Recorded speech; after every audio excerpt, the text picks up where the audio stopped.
Amis auditrices, amis auditeurs, nous vous saluons, téléspectatrices et téléspectateurs.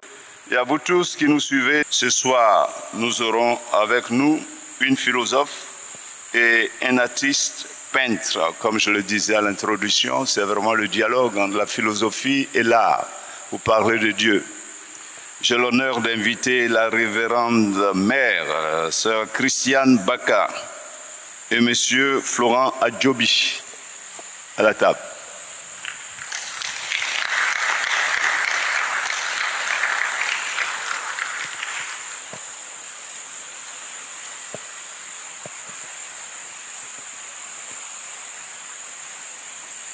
Voilà, la philosophe et l'artiste se rencontrent, ils se saluent. Merci de les applaudir et de les accueillir encore.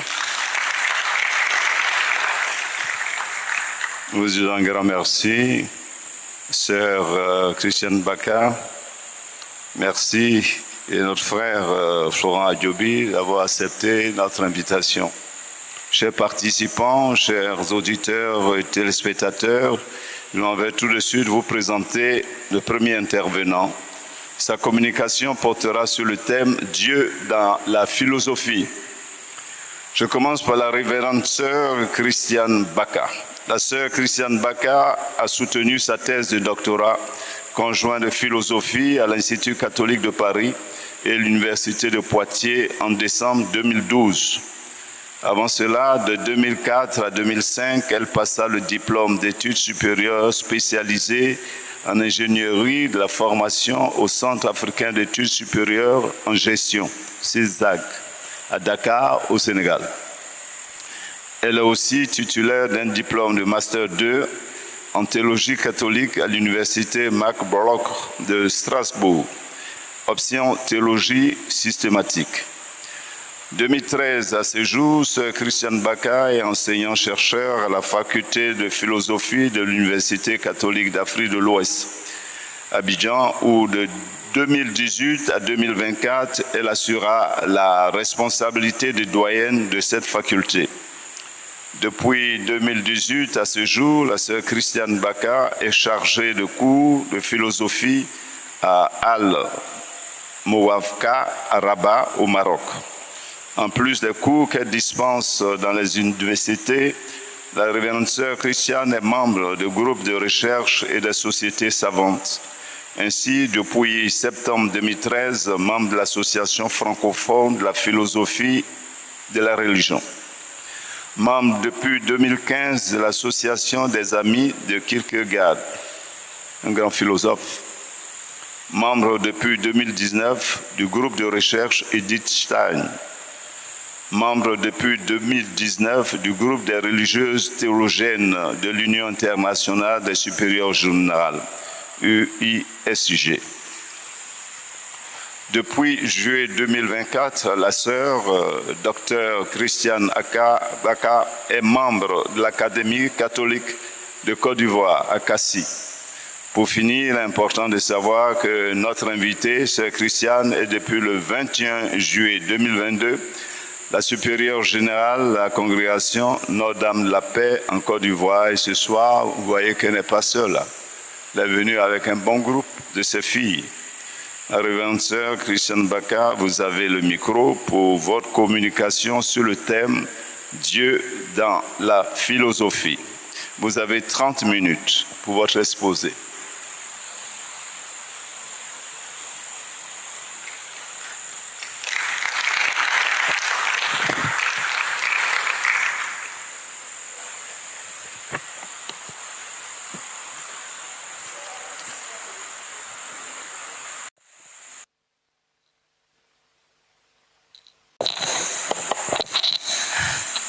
On va y arriver. Voilà, c'est bon. Alors, je resalue. Bonsoir à tous et à toutes. Je suis heureuse de me retrouver dans cette église famille dans le cadre des conférences de Carême. Je remercie le Père Abékan et son équipe pour l'amitié qu'ils me font en m'invitant à prendre part pour la deuxième fois à cette institution qui a déjà fait ses preuves. Doit-on souligner combien ces conférences sont attendues chaque année et combien elles sont suivies avec intérêt un peu partout? Merci à vous tous pour votre présence. Comme cela a pu arriver déjà par le passé, cette année, le carême catholique tombe au même moment que le mois du Ramadan. Cette belle coïncidence nous rendra attentifs à la question du dialogue interreligieux qui fait comprendre que Dieu est unique dans ses multiples manifestations.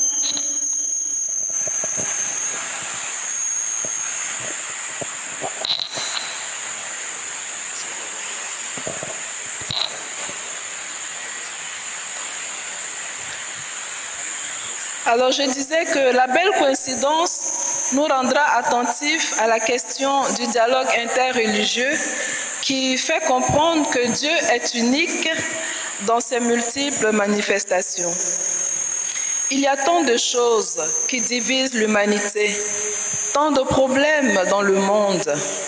La religion, au lieu d'être une source supplémentaire de conflits, servira de remède pour aider à résoudre les conflits et la souffrance du monde. Telle devait être, à mon avis, la visée première du dialogue des religions. Si tant est que celles-ci sont le lieu du principe d'alliance des hommes entre eux et de l'homme avec Dieu. Dieu. Voici la thématique qui nous rassemble cette année pour la série des conférences du Carême qui est aujourd'hui à sa 4e séance. Le panel de ce jour réunit la philosophie et l'art. Ces deux champs de connaissances, doit-on le dire, font chemin ensemble depuis toujours, même s'il est vrai que Platon stigmatisait un peu l'art poétique. Au sujet du Dieu précisément, il s'oppose aux poètes, leur reprochant de manquer de rigueur dans leur manière de parler de Dieu, dans leur manière de vouloir le connaître. Nous y reviendrons.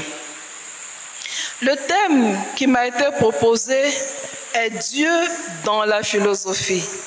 Il ne s'agit pas de Dieu et la philosophie.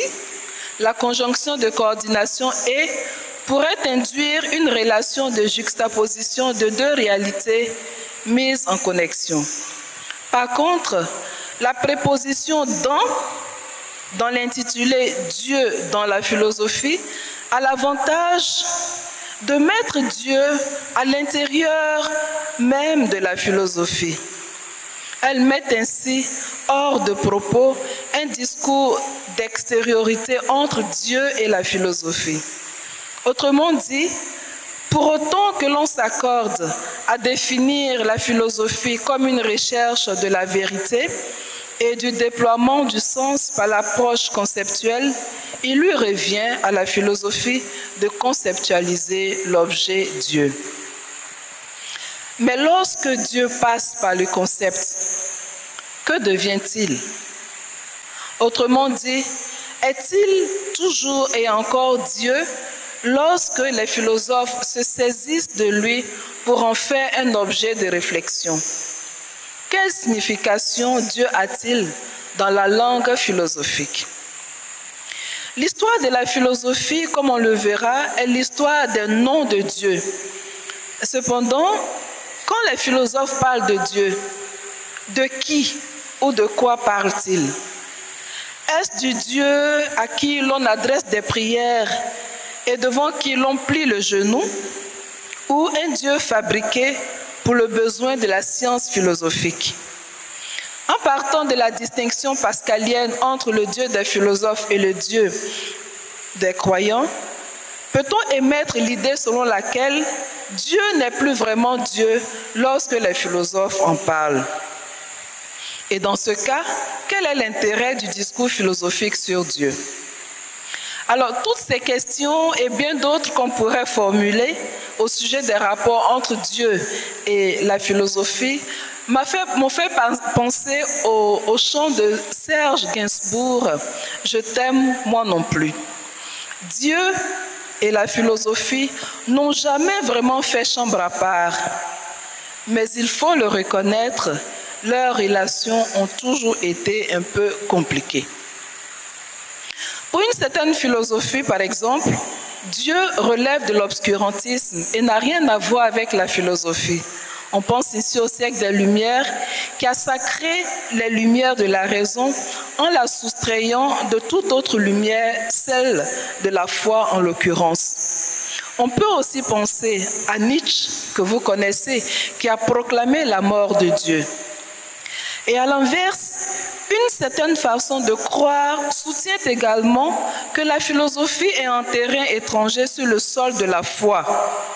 Karl Barth, un théologien et pasteur allemand, suspecte le discours philosophique sur Dieu de vouloir séculariser Dieu, de vouloir le laïciser en le noyant dans l'immanence du discours conceptuel.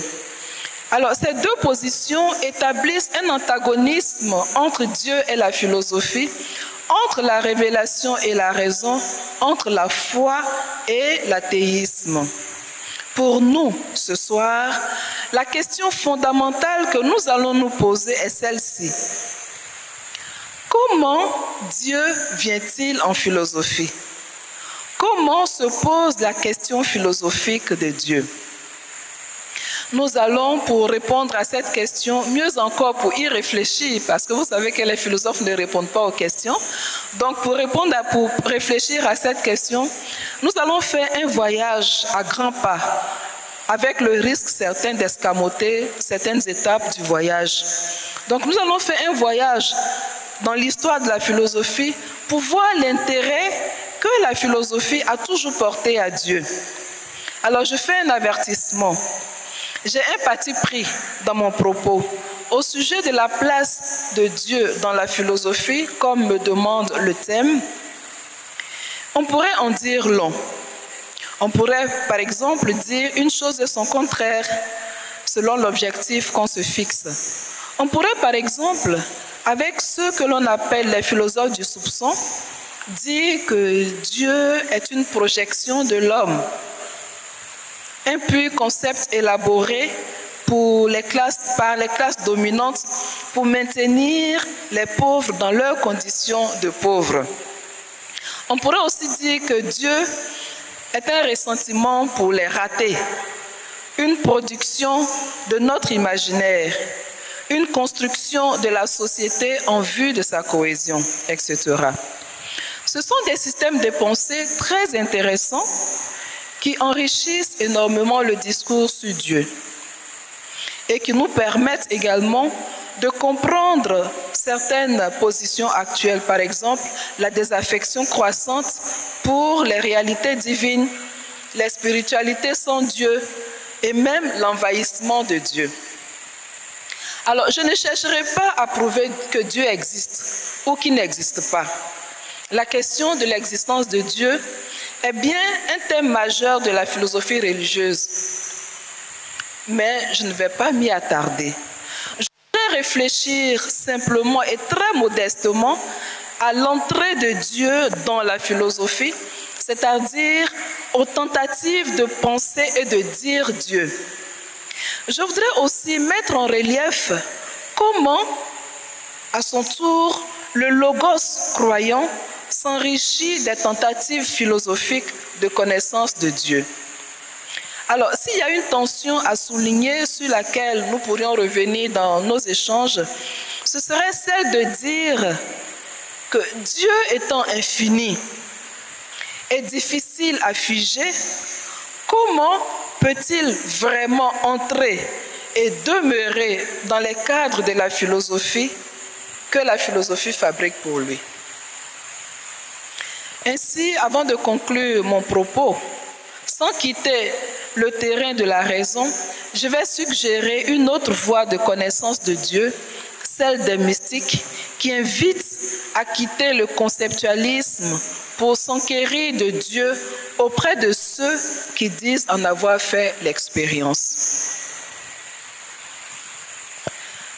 Dès son origine, la philosophie a eu à déterminer son rapport à un discours sur le divin. La théologie, entendue comme discours rationnel sur Dieu, elle a même défini pendant longtemps cette théologie comme la partie la plus élevée de son savoir. Ainsi entendu, un système philosophique devrait connaître son plus bel achèvement avec la pensée de Dieu. Ce qui fait que la problématique du rapport des philosophes à Dieu engage la signification même de la philosophie. En fait, en s'occupant de Dieu, la philosophie s'occupe d'elle-même. Dieu n'est donc pas un objet de réflexion étranger à la philosophie. Et c'est dans ce sens, par exemple, qu'on entendra parler des théologies d'Aristote ou des théologies d'Épicure ou d'un autre philosophe. La pensée philosophique africaine n'en est pas exclue. Cette théologie dite naturelle est évidemment à distinguer des théologies confessantes qui structurent le croire dans les religions. Mais bien plus tard, il faut le noter, la théologie religieuse adossera son discours à la théologie philosophique. Les deux cas les plus connus du milieu catholique sont Saint Augustin dans son rapport à Platon, Thomas d'Aquin avec Aristote. Celui-ci précisément constitue un maître à penser pour plusieurs philosophes issus des autres religions monothéistes. On pourrait noter par exemple Avicenne et Averroès pour le monde musulman et Maïmonide pour les juifs. Ce qu'il faut souligner à travers ces théologies philosophiques est que si la philosophie est pensée de tout, si elle a pour ambition de penser le réel intégral, elle serait infidèle à elle-même si elle occultait le sujet Dieu. Donc la philosophie se prend à son propre jeu en pensant Dieu. Elle est dans son élément lorsqu'elle réfléchit à Dieu. Dans l'histoire de la pensée grecque, la question du discours philosophique sur le divin remonte à ceux, et c'est là le voyage que je voulais vous faire, remonte à ceux que l'on a appelés les présocratiques, en référence à Socrate, considéré à tort ou à raison comme le fondateur de la philosophie.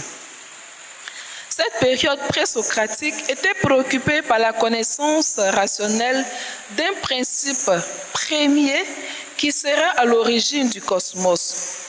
La beauté et l'ordre du cosmos ne laissaient pas ces sages indifférents. Pour l'un, par exemple, ce principe, c'est l'eau. Pour l'autre, c'est le feu ou l'air. Pour un autre encore, le nombre, etc.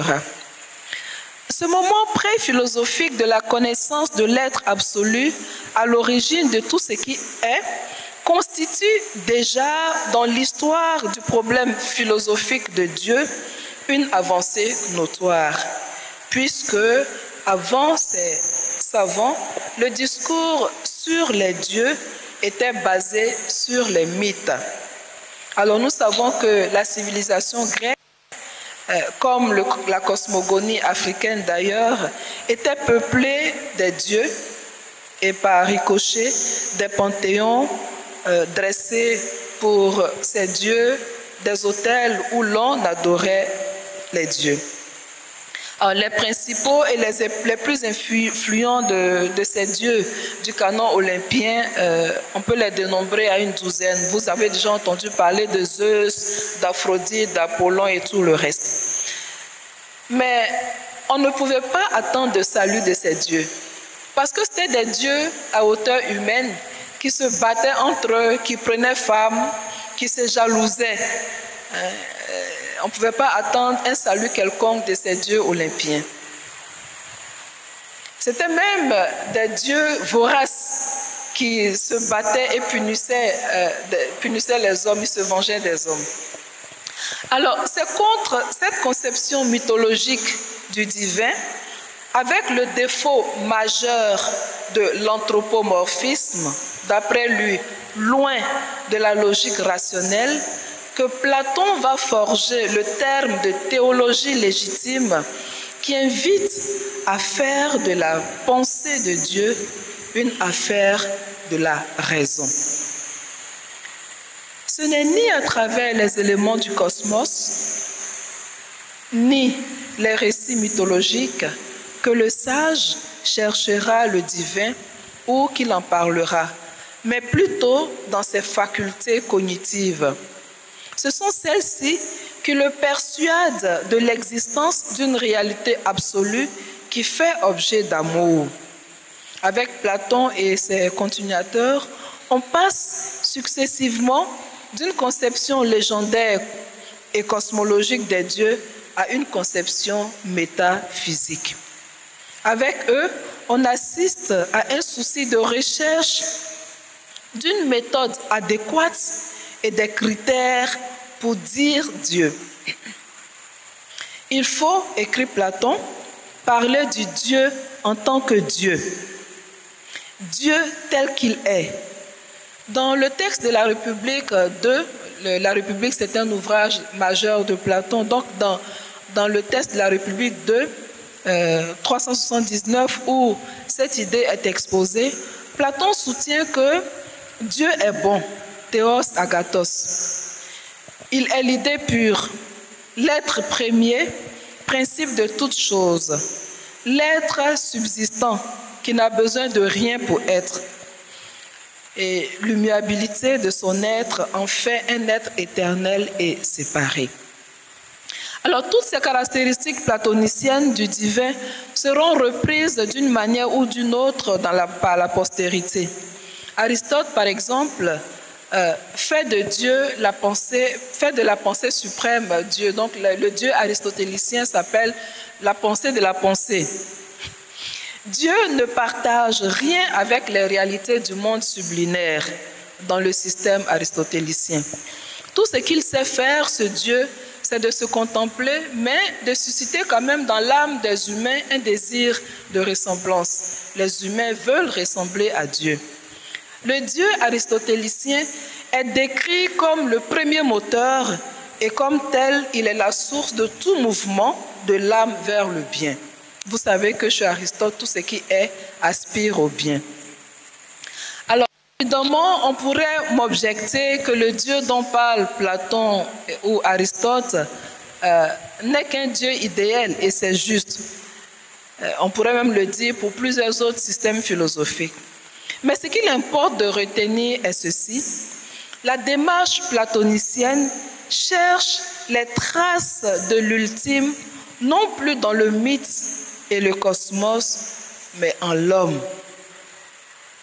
Ici, on n'explore plus les éléments de la physis pour trouver Dieu, mais les profondeurs de l'âme. On découvre dans l'âme quelque chose de plus grand qu'elle.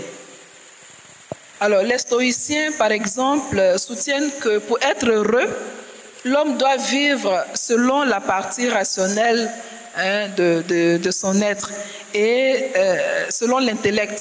Et cet intellect, disent les stoïciens, c'est le logos, la marque de Dieu en l'homme. Et donc, le sage a à vivre de manière divine. Et qu'est-ce que c'est que vivre de manière divine chez ces stoïciens? C'est vivre de manière modérée, être détaché des biens du monde, n'avoir pour seul objectif que l'entretien de son âme. Alors bref, c'est la parcelle du divin en l'homme qui permet à la raison d'accéder à la connaissance des réalités divines indépendamment de toute révélation.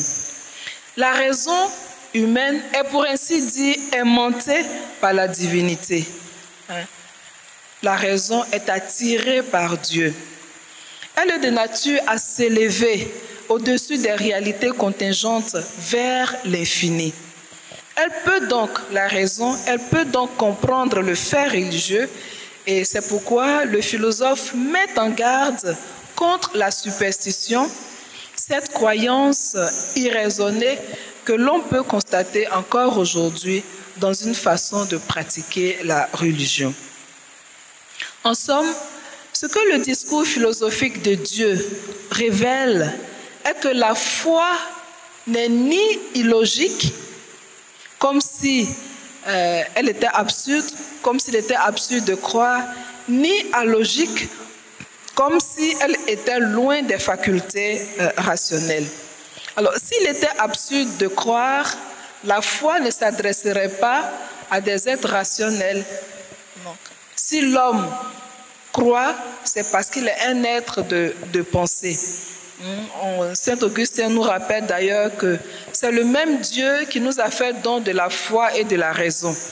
Et Augustin dit que la foi doit être en quête de son intelligibilité, credo ut intelligam. Je crois afin de comprendre. Donc en croyant, je n'éteins pas les lumières de ma raison.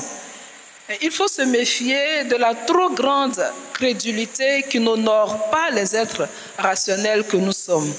Et d'ailleurs, vous le savez, l'Église catholique condamne toute croyance qui ferme la porte à la raison, attitude qualifiée de fidéiste. La raison imprègne de l'intérieur l'exercice de la foi pour que celle-ci se nourrisse en profondeur notre vie spirituelle. Le même Saint Augustin soutient que si elle n'est pas pensée, la foi n'est rien. Si elle n'est pas pensée, la foi n'est rien. Le lien entre la foi et la raison est constant dans la religion catholique.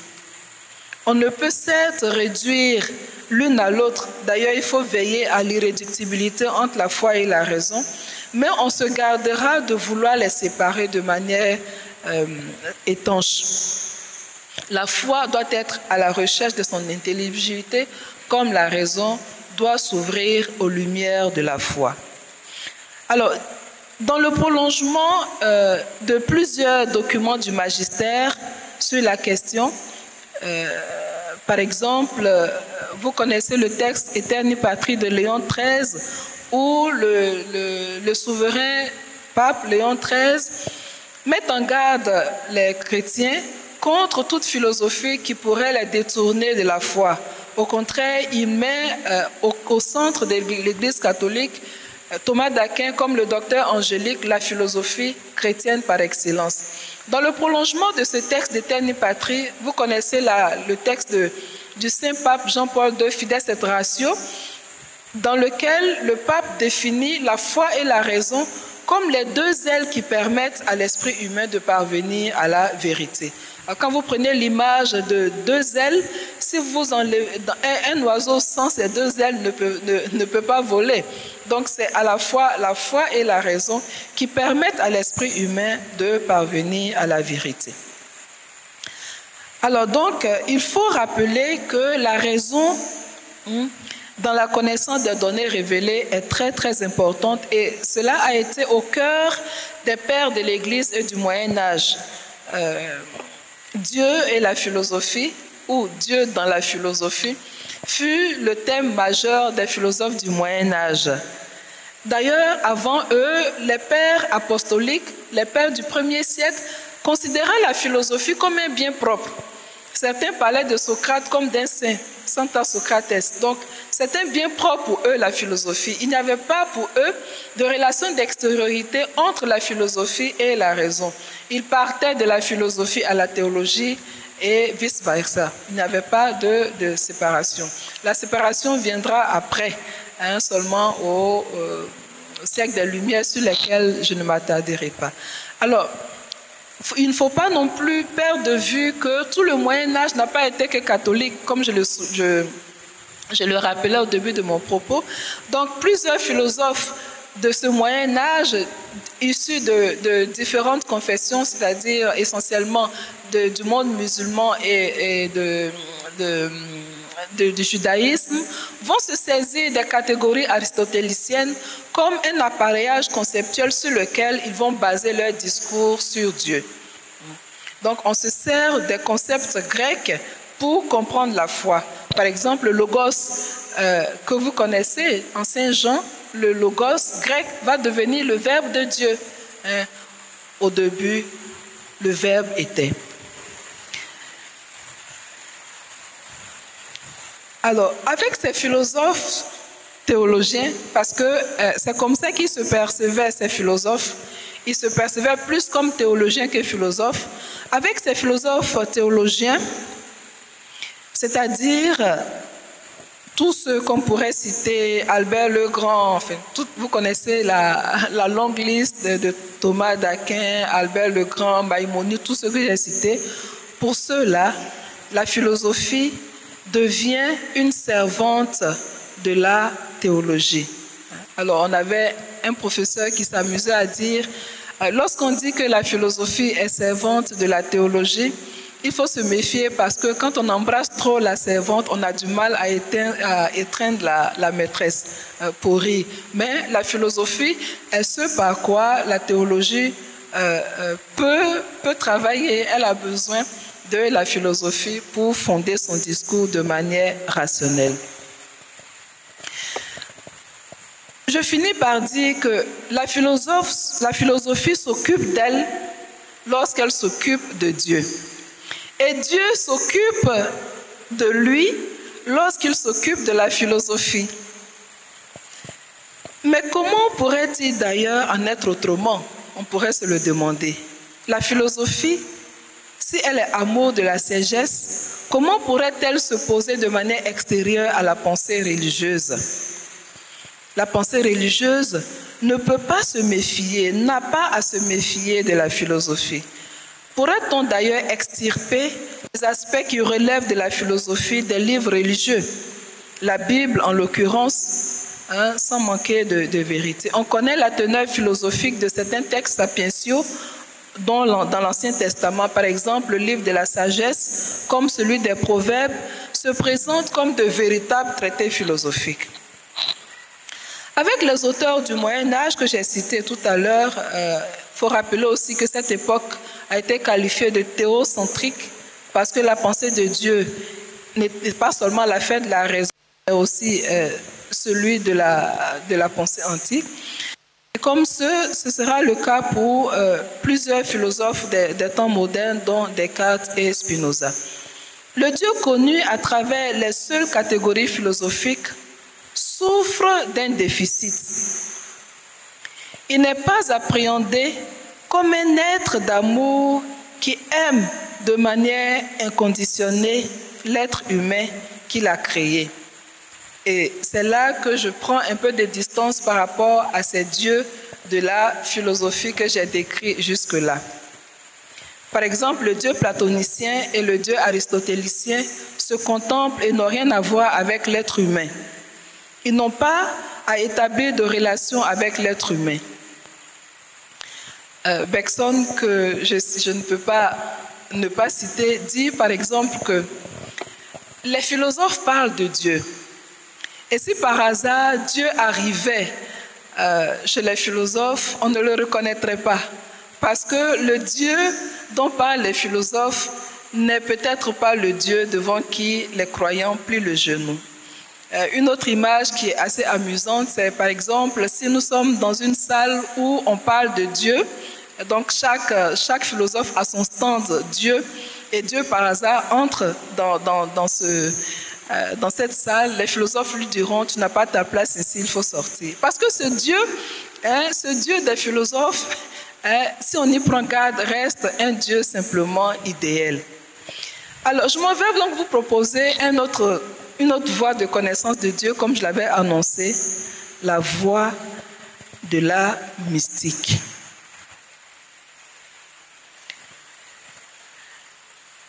Il s'agit à propos de Dieu, de la charité et de la proximité. C'est ainsi que les croyants l'approchent.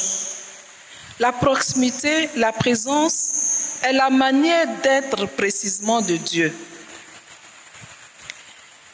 C'est ce que nous révèlent les mystiques. Ici, Dieu n'est plus seulement un objet d'admiration de la raison, mais un sujet d'amour. Le Dieu aimé et connu par la foi humanise, pour ainsi dire, l'être premier de Parménide, l'idée de Platon, la pensée de la pensée d'Aristote. Le Dieu aimé sans visage, il prend visage, il prend corps, il n'a pas peur de descendre sur terre. Il assure cette terre.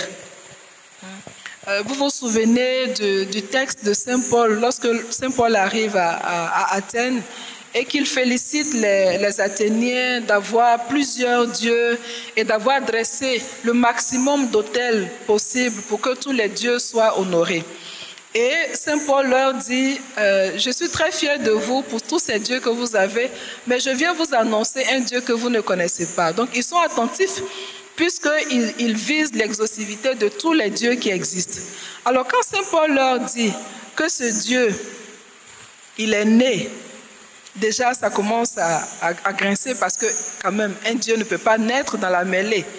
Et plus grave, quand Saint Paul leur dit que Dieu est mort, alors ils lui disent on t'entendra plus tard. Parce que Dieu ne peut pas mourir dans la pensée, dans la pensée grecque. Mais le Dieu des mystiques naît, il prend corps, il meurt. C'est ce Dieu-là qui est sujet d'amour et qui intéresse le croyant. Je voudrais vous citer par exemple un petit texte de Sainte Thérèse d'Avila.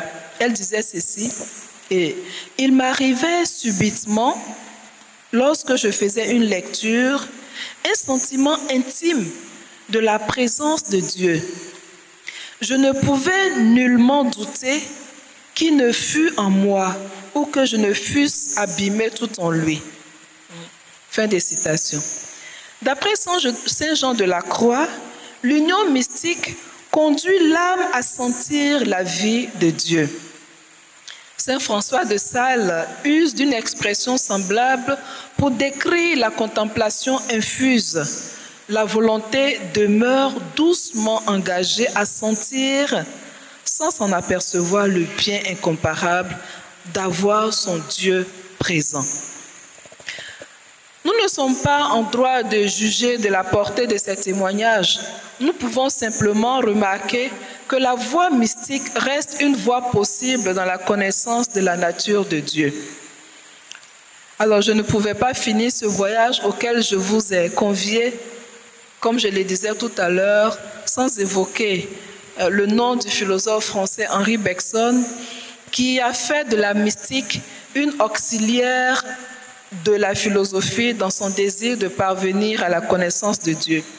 Dans son grand ouvrage appelé « Les deux sources de la morale et de la religion », Bergson présente la mystique comme le fait principal qui, en convergeant avec d'autres conclusions, permet d'atteindre la réalité divine. Pour Bergson, l'expérience et l'expérience seule permet d'aborder le problème de l'existence de Dieu. Il conteste alors la valeur des preuves classiques de l'existence de Dieu. Le Dieu que nous présentent les mystiques est un Dieu d'amour. Il est puissance de création. L'âme mystique, lui, est unie et devient son instrument pour répandre son amour dans le monde. Par rapport à Dieu, l'âme du mystique est agie, mais par rapport aux autres, il est agissant, il est acteur. Je conclus mon propos. Le voyage auquel je vous ai conviés dans cette communication avait pour question principale comment Dieu vient-il en philosophie et qu'est-ce que celle-ci lui apporte en retour. J'ai soutenu que l'esprit ne se lasse jamais de vouloir saisir Dieu. C'est une tentative toujours renouvelée, toujours recommencée. L'essence de l'esprit consiste précisément en ces tentatives. Dieu est comme cet objet intérieur de connaissance dont l'esprit ne peut jamais se détourner. Le désir de Dieu se confond avec le désir d'une compréhension de soi. La pensée de l'inconditionné et l'intériorité sont donc deux thèmes identiques.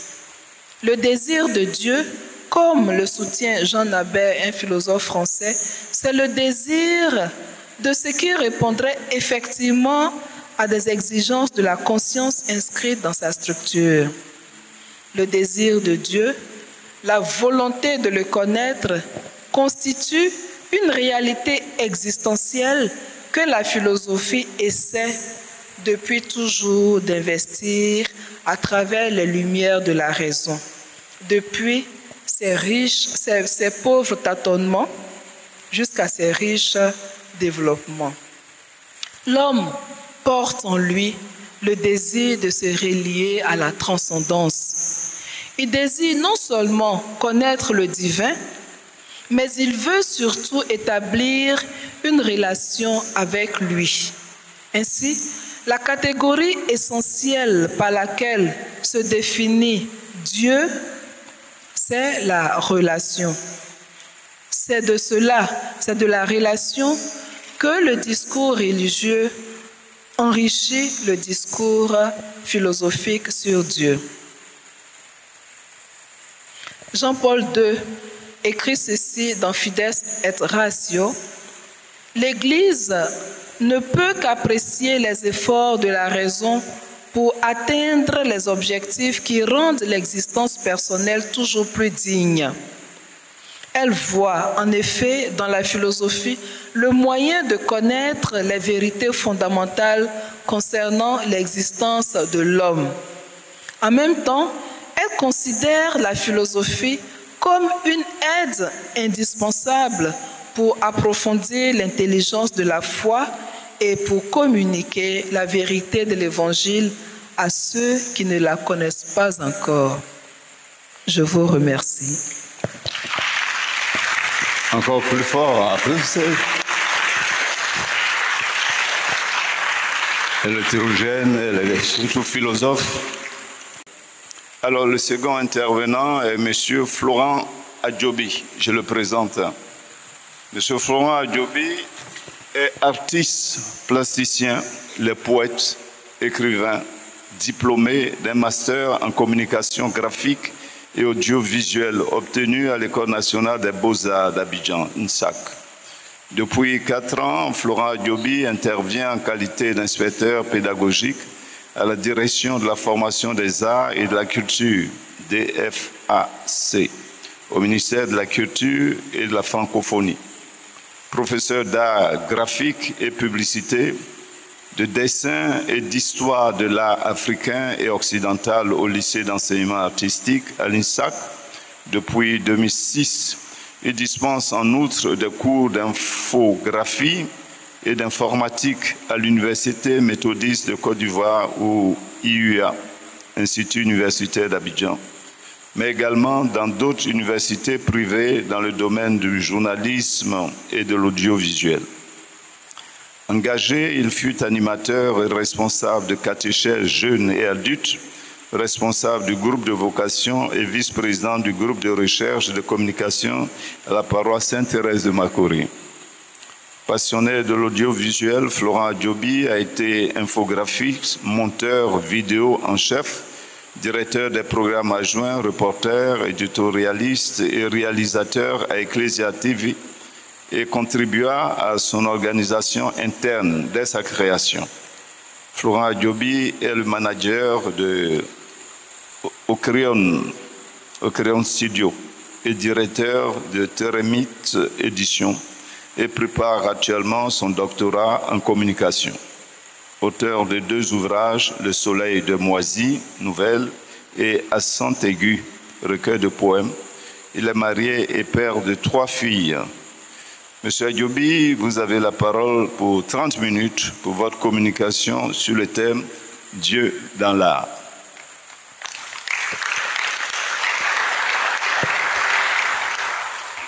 Merci, merci mon Père. Bonjour à tout le monde. Auguste Assemblée ayant fait le déplacement.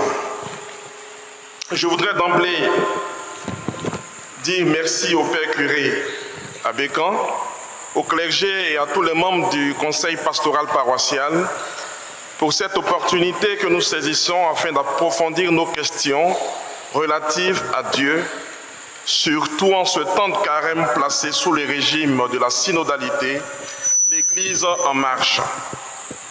Le thème sur lequel notre réflexion portera est le suivant: Dieu dans l'art. Pourquoi lier l'art à la synodalité? Je crois bien que les organisateurs de cette conférence ont souhaité nous faire découvrir comment un peuple en marche depuis des siècles est rejoint par d'autres peuples en marche à travers des générations. L'art s'exprime dans le temps et son interprétation reste vivante et dynamique, transmet une vérité immuable et laisse jaillir des possibilités inattendues. La synodalité, c'est mettre ensemble des consciences au nom de la foi afin de laisser jaillir la nouveauté que l'Esprit Saint veut pour son Église. La représentation de Dieu à sa vérité et ses risques. L'esprit synodal dans l'art est la garantie de la fidélité aux premières intuitions nées dans l'association de l'art à la transmission à l'image de Dieu. Alors pour nous, à la fin de cette conférence, chacun devra connaître l'importance de la représentation de Dieu dans l'art chrétien à travers l'histoire et prendre davantage conscience du rôle de l'art dans l'expression de la foi chrétienne et la propagation de l'Évangile. En guise d'introduction, il faudrait savoir que l'art est une activité humaine qui fait appel à l'intellect et aux émotions et qui aboutit à la création d'œuvres ayant des caractéristiques esthétiques et capables de plaire ou déplaire en suscitant une réaction chez l'observateur. De toutes les manières, l'art a une portée relative à quelqu'un qui apprécie. Et Dieu vit que tout ce qu'il a fait était bon. Dieu est celui qui a créé tout ce qui existe. De cette création, le chef-d'œuvre est l'homme. Et l'homme est créé à l'image de Dieu, capable du beau. C'est donc l'art que celui-ci transmet, c'est-à-dire le beau à travers ses émotions, ses craintes, ses angoisses, ses joies, ses espoirs. L'homme utilise l'art pour établir ou garder d'une manière assez expressive sa relation avec Dieu, créateur de toutes choses. Quelle est donc la place de Dieu dans l'art? Autrement dit, que vise la représentation de Dieu dans l'art à travers l'histoire? Ou bien, quel rôle l'art joue-t-il dans l'expression de la foi chrétienne et la propagation de l'Évangile? Pour répondre donc à ces interrogations, nous allons d'abord définir l'art en tant qu'activité humaine pour glorifier Dieu. Ensuite, nous allons montrer l'importance de l'art dans l'histoire de l'évangélisation, après avoir mis en exergue l'importance de la représentation de Dieu dans l'art à travers l'histoire. Enfin, nous verrons le symbolisme, les interprétations et l'expérience esthétique contenues dans l'art chrétien avant de conclure. Nous allons tout de suite commencer par le commencement, en nous référant à la Genèse. Au commencement, Dieu créa l'homme. Dieu, on le sait, il est le Père de la création. Il fait jaillir du chaos le cosmos, ce qui donnera le cosmétique, ce qui donnera le beau. Dans son œuvre, Dieu ordonne les choses en plaçant au sommet de la création l'homme. Et cela, c'était le 6e jour. Genèse 1, verset 26. Puis Dieu dit, faisons l'homme de sorte qu'il soit à notre image, qu'il nous ressemble. alors on se rend compte que Dieu seul est créateur. Il crée ex nihilo, c'est-à-dire il crée à partir de rien. La création est jaillissement de son amour. Mais l'homme, lui, il crée toujours à partir d'eux. Puis le 7e jour, Dieu se repose. Mais le repos de Dieu, c'est la louange du Dieu créateur. C'est aussi la place que Dieu laisse à l'homme pour louer Dieu dans la création, tout en continuant son œuvre. Dieu soumet donc l'homme à toutes choses afin qu'il domine, c'est-à-dire qu'il exerce l'autorité qui vient de lui. Ainsi, Dieu règne sur l'univers entier et l'homme fait à son image doit être sur la terre son représentant, un reflet de sa gloire et un gestionnaire. C'est ainsi que toutes les actions créatrices de l'homme doivent magnifier Dieu, doivent l'exalter, doivent lui rendre la gloire qui lui revient. Alors, l'homme a la faculté aussi de créer, puisqu'il est fait à l'image de Dieu créateur.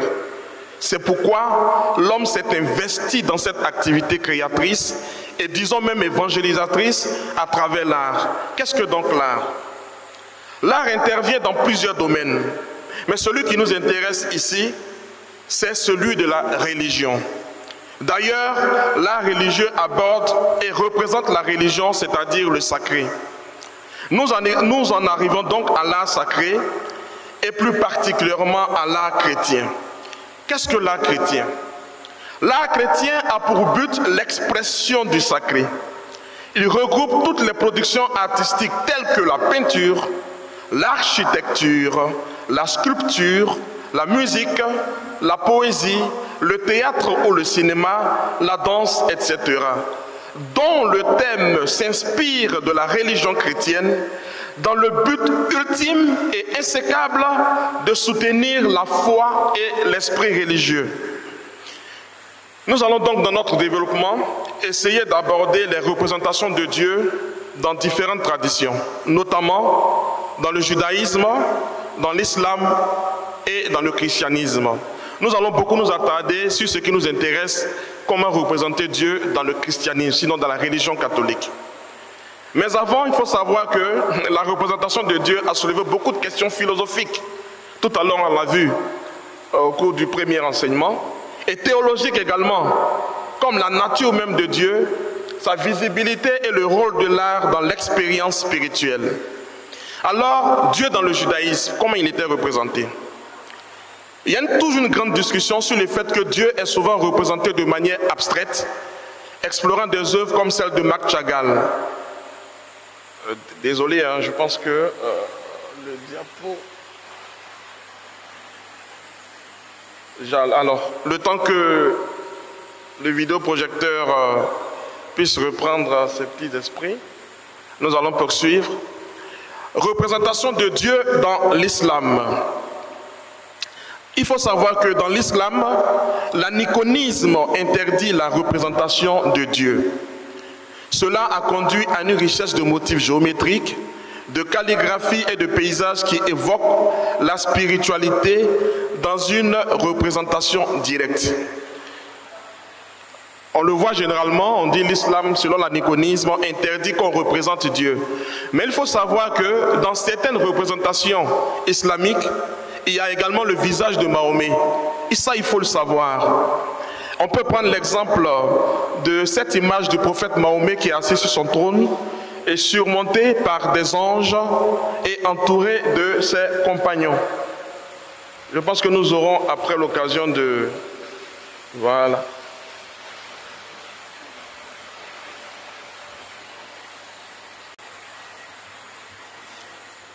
Comme on l'a dit, il est interdit de façon, on va dire, objective de ne pas représenter Dieu, mais dans certaines représentations islamiques, on voit le visage de Mahomet. Un peu comme à cette image-là. Là, nous voyons ici Mahomet. Excusez-moi, le temps que je me retrouve. Ici, nous voyons le prophète assis sur un trône surmonté par les anges et entouré de ses compagnons. C'est une illustration du livre des rois du poète persan Ferdowski. Reconnaissons que le rite musulman exclut donc les images, un peu comme le judaïsme ou le calvinisme. Mais chez nous, les chrétiens, nous avons une toute autre manière de voir les choses. Nous allons donc voir la représentation de Dieu dans le christianisme. Ce qu'il faut savoir, c'est que Dieu, est-ce qu'il est caché? Non, Dieu n'est pas caché. Est-ce que Dieu est irreprésentable? On dira non. Pourquoi? Parce que le prophète Isaïe avait dit à Dieu, vraiment, tu es un Dieu qui se cache, Dieu d'Israël, sauveur. Mais Dieu a rétorqué aussitôt, non, ce n'est pas dans un endroit caché que j'ai parlé, dans un lieu ténébreux de la terre. Isaïe 45, versets 15 et 19. Alors, il faut savoir que la question de représenter Dieu devient l'occasion de rencontrer Dieu. Cela devient l'occasion de le consulter sur la possibilité ou non de lui donner une forme. Et Dieu est une personne. Et Dieu, en tant que personne, s'est laissé découvrir. Donc, Dieu nous donne la permission également de le représenter parce que nous sommes faits à son image.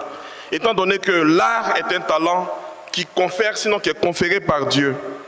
Ainsi donc, puisque nous sommes d'accord sur le fait que Dieu peut être représenté parce qu'il nous a donné son image, nous allons donc voir la représentation de Dieu dans les différents domaines de l'art. Je rappelle que le thème que nous animons est Dieu dans l'art. Donc cela sous-entend la représentation de Dieu dans l'art. Étant donné que l'art a multiples formes, nous avons donc la peinture, nous avons la sculpture, nous avons la gravure. Nous allons donc tout de suite voir Dieu dans chacun de ces domaines. Comment est-ce que Dieu a été représenté en peinture? Comment est-ce que Dieu a été représenté dans la sculpture? Comment est-ce que Dieu a été représenté dans le vitrail? Etc., etc. Une question fondamentale centralise toute création d'œuvres d'art chrétien.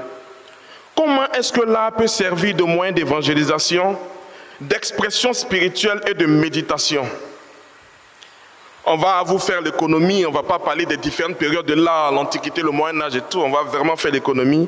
Mais il faut savoir que déjà, depuis l'Antiquité jusqu'au Moyen-Âge, à partir de la Renaissance, les artistes ont beaucoup représenté Dieu dans leurs œuvres. Cela a contribué énormément à l'évangélisation.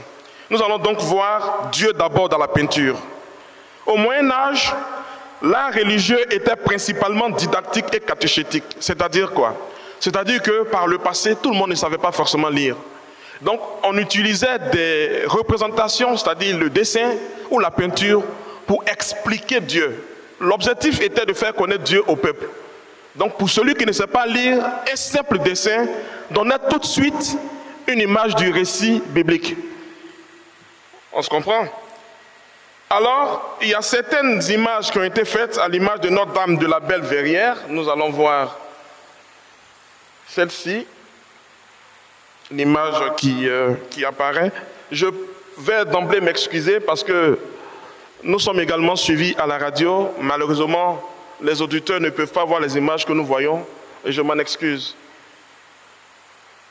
Nous avons également, au niveau de la Renaissance, Dieu qui a été représenté dans des contextes plus larges où il était associé à l'homme.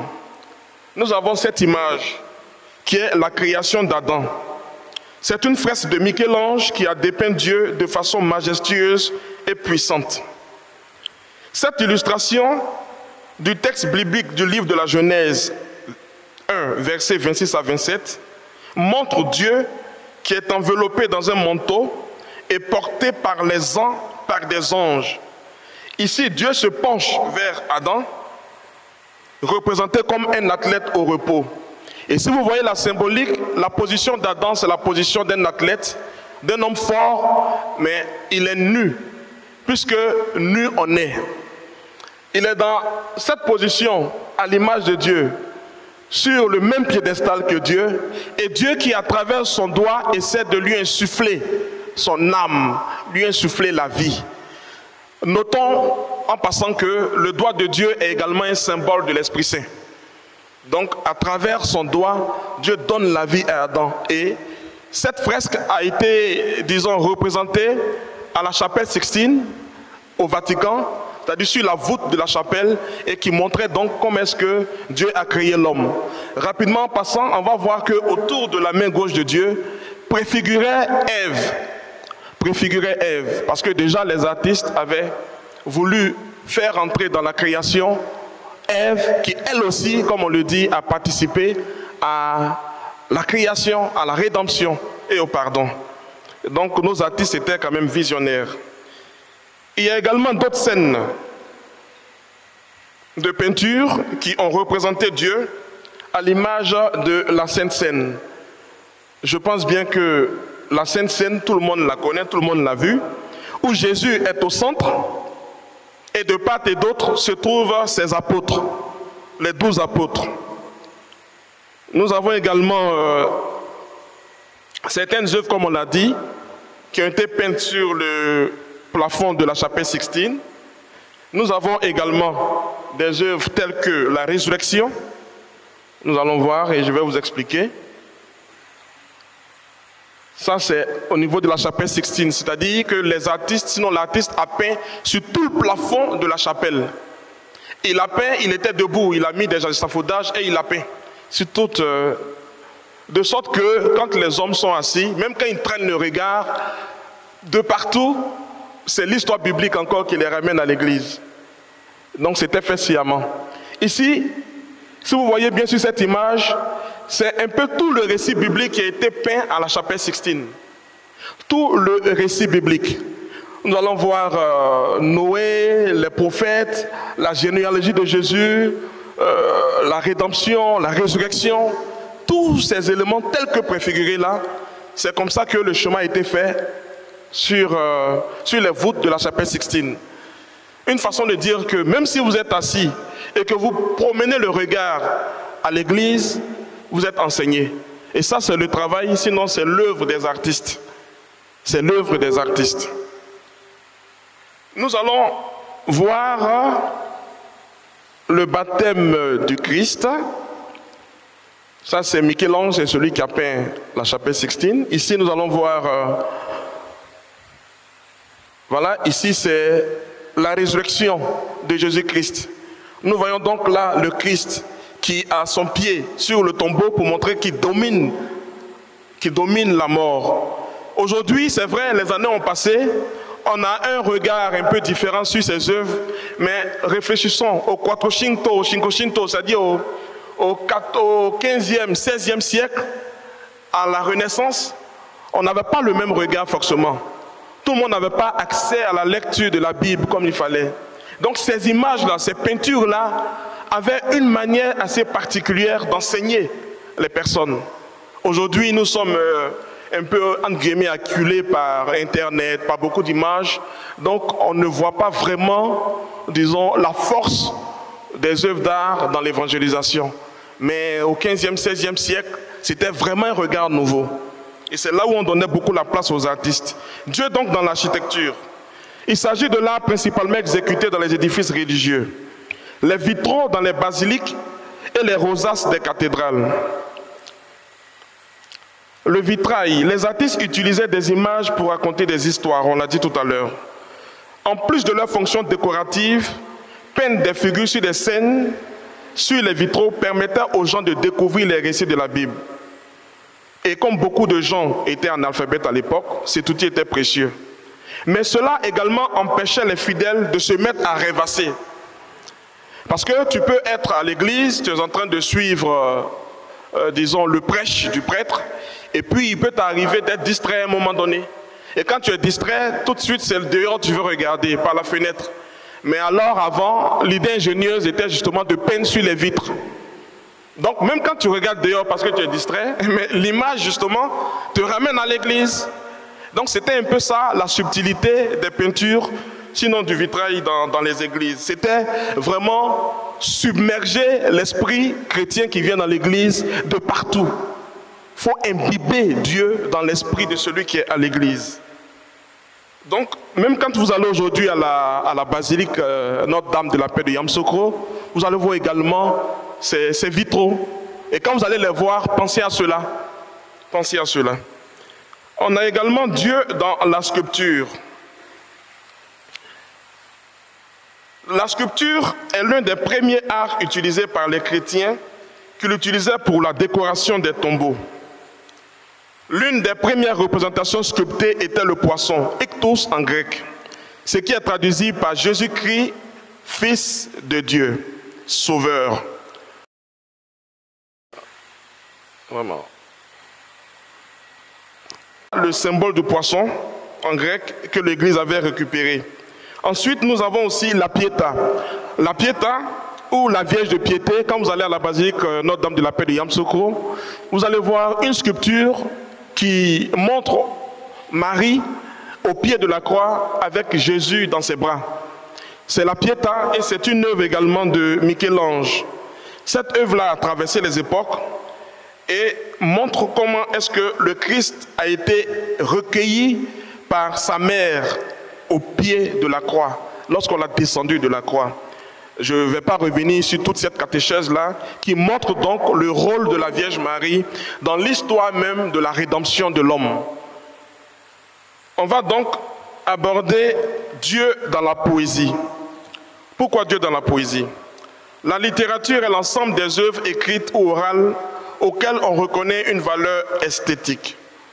C'est un art qui exprime, on l'a dit, un idéal de beauté.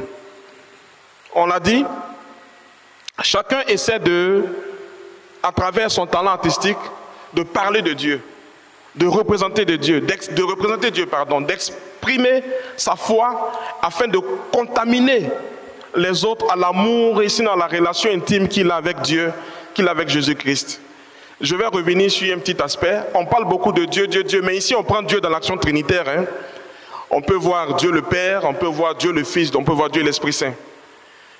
Donc, quand on dit Dieu, même si on représente Jésus, Jésus, il est Dieu. Si les artistes représentent le Saint-Esprit à travers la colombe, sachez que c'est Dieu qui est représenté là. Donc, Dieu est vu ici dans l'action trinitaire.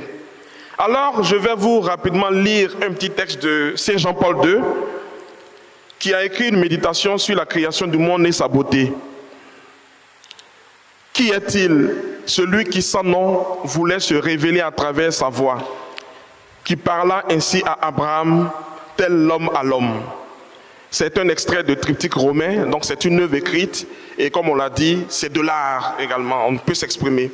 Il y a également Sainte Thérèse de l'Enfant Jésus, à travers un poème « Jeter des fleurs », qui enseignait la petite voix. Elle disait, on va citer juste un petit vers, une strophe s'il vous plaît. « Jésus, mon seul amour, au pied de ton calvaire, que j'aime chaque soir à te jeter des fleurs. En effeuillant pour toi la rose printanière, je voudrais essuyer tes pleurs. » Pour ceux qui sont des spécialistes en versification, en poésie, ils verront ici que notre petite Thérèse, qui est née en 1873 et qui a été rappelée dans les grâces divines en 1897, faisait déjà des poèmes avec des rimes. Faisait déjà des poèmes avec des rimes. Donc ça, c'est à mettre aussi à l'actif d'un talent artistique. C'est aussi une façon de magnifier Dieu. On peut être poète chrétien, on peut être poète mondain, mais à travers également notre foi, on peut aussi parler de Dieu en utilisant la beauté des rimes, la beauté des vers, la beauté de la poésie. Il y a également d'autres auteurs qui ont écrit pour magnifier Dieu. On va donc terminer nos propos en vous parlant des symbolismes et des interprétations qu'il y a dans les œuvres divines. Les œuvres d'art anciennes et même contemporaines invitent à une réflexion variée sur la divinité et le sens de l'existence. Les artistes utilisent fréquemment plusieurs éléments. En peinture, vous allez voir sûrement que les artistes utilisent la lumière. Ce n'est pas fort, ce n'est pas fortuit. La lumière, déjà, dans le symbolisme chrétien, représente Dieu. Et même, on le dit, la lumière est venue dans le monde, est venue éclairer le monde. On parle toujours de la venue de Dieu fait homme, donc Jésus-Christ. Et donc, dans les œuvres également des artistes, ils mettent beaucoup l'accent sur la lumière. Et même quand on ne représente pas Dieu de façon physique, la seule lumière, sinon le seul faisceau de lumière dans un tableau, indique la présence de Dieu. On sait tous qu'il n'y a lumière que lorsque les ténèbres s'effacent. Donc quand Dieu est là, il n'y a plus d'obscurité. Donc quand les artistes mettent la lumière, c'est pour casser, disons, c'est pour créer un clair obscur, donc briser, disons, le joug des ténèbres et montrer que Dieu est prépondérant même dans les œuvres. Vous allez également voir parfois dans certaines œuvres, sinon dans certaines peintures, dans certains livres, la colombe. Et vous savez tous que la colombe est également un symbole de l'Esprit Saint. Donc on va le voir bientôt à la Pentecôte. La colombe ou bien des langues de feu, c'est-à-dire des jets de feu qui sont projetés, ce sont des éléments qui symbolisent l'Esprit Saint, tout comme l'eau. Donc les artistes, pour représenter l'effusion de l'Esprit Saint, soit sur la Vierge Marie et les apôtres dans le Cénacle, vous allez voir que soit il y aura une colombe avec des fossés de lumière, ou bien il y aura juste du feu, voilà, du feu, soit sur les épaules de chaque apôtre, quel que soit le symbolisme. Mais cela, c'est pour représenter Dieu, comme on l'a dit. Vous allez également voir ce qu'on appelle l'auréole ou bien l'aura. Alors l'aura, quand vous voyez certaines images religieuses, par exemple on représente Jésus ou bien Jean-Baptiste, on voit un cercle comme ça, autour de sa tête, un cercle, un disque. C'est pour juste indiquer que c'est un saint.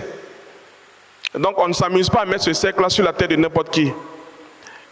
Lorsque tu es saint, c'est-à-dire lorsque tu as été canonisé, après avoir été béatifié, en ce moment-là, si on te représente, on peut mettre l'aura pour indiquer que tu es un saint. Et l'aura de Jésus porte des courbes rouges. Malheureusement, on ne peut pas vous montrer, mais si vous effectuez quelques recherches, vous allez voir. Quand on représente Jésus, on le représente avec une auréole, mais avec quelques courbes rouges à l'intérieur. L'expérience esthétique nous dit quoi? L'art qui fait référence au beau et à la beauté est perçu comme un chemin vers le divin, une sorte de magnificence des biens de la création. Aujourd'hui, en guise de conclusion, comment l'Église, sinon notre Église en Afrique, peut-elle servir de l'art, sinon peut-elle se servir de l'art pour dire l'action de l'Esprit Saint à l'œuvre dans nos cœurs? Nous avons la statue de Notre-Dame d'Afrique de Biétry. Nous avons la statue du sanctuaire Maria Laté Koubé, qui sont bien identifiables. Nous avons des images des saints. Nous pourrions avoir des représentations de saints d'Afrique dans nos églises, afin de faire prendre conscience que Dieu écrit aussi son histoire avec nous, et que le chemin que nous prenons est un chemin de sainteté. C'est vrai? En dehors des martyrs, comme on disait, de l'Ouganda et tout, on voit toujours des représentations de saints à la peau blanche et tout. Mais il faut aussi faire comprendre aux Africains que mais il y a des saints parmi nous. Il y a des saints parmi nous. Il y a des personnes qui ont vécu à l'image de Dieu, mais c'est vrai qu'ils ne sont pas canonisés, mais qui sont des modèles dans nos familles, dans nos sociétés, dans nos traditions. Mais il revient donc aux artistes, sinon aux artistes africains, mais de les représenter, de leur rendre hommage. Cela n'est pas exclu, cela n'est même pas anti-biblique. Donc, la synodalité est le lieu du discernement de ce que nous pouvons faire ressortir ensemble de plus beau et le transmettre en images, en représentation, en y traduisant les fruits de convictions communes au nom de la foi. Nous pouvons évangéliser par l'art chez nous, ici en Afrique. Au thème donc de ce parcours, nous avons su, nous avons vu et nous avons cru que la représentation de Dieu dans l'art est un sujet riche et complexe qui traverse l'histoire de l'art, influençant des mouvements, des styles et des cultures variés. Nous invitons donc les jeunes générations à la réflexion et nous les encourageons à explorer les œuvres d'art avec une nouvelle perspective. Enfin, nous voudrions que ces hommes et femmes pétris de talent dans tous les domaines de l'art puissent mettre ce talent au service de l'évangélisation. Chers frères et sœurs, pères curés, mesdames et messieurs, auguste assemblée, nous vous remercions de votre constante attention qui a rendu notre conférence engageante.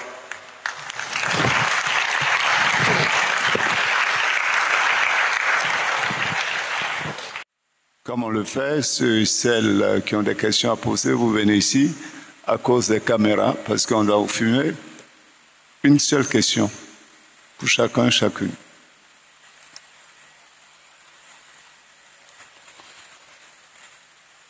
Deux personnes. Voilà. Alors vous vous adressez ou à la sœur Christiane ou au frère Djobi. Allez-y. Une question, une seule question. Bonsoir ma sœur. C'est Henri Niava. Je voulais demander à l'assistance de vous faire une ovation spéciale pour la qualité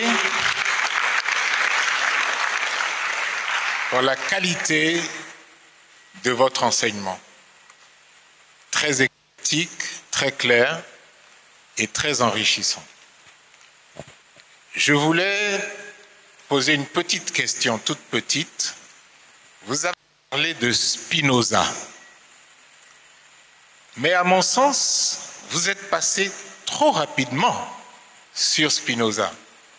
Parce que de Socrate à Platon, de Platon à Aristote, et quand on arrive au grand débat qu'il y a eu entre Voltaire et Rousseau, c'est vrai, la vie de la philosophie n'a pas été un long fleuve tranquille, mais 1632, l'apparition de Spinoza introduit dans le débat entre philosophes un tremblement de terre dans la conception de Dieu.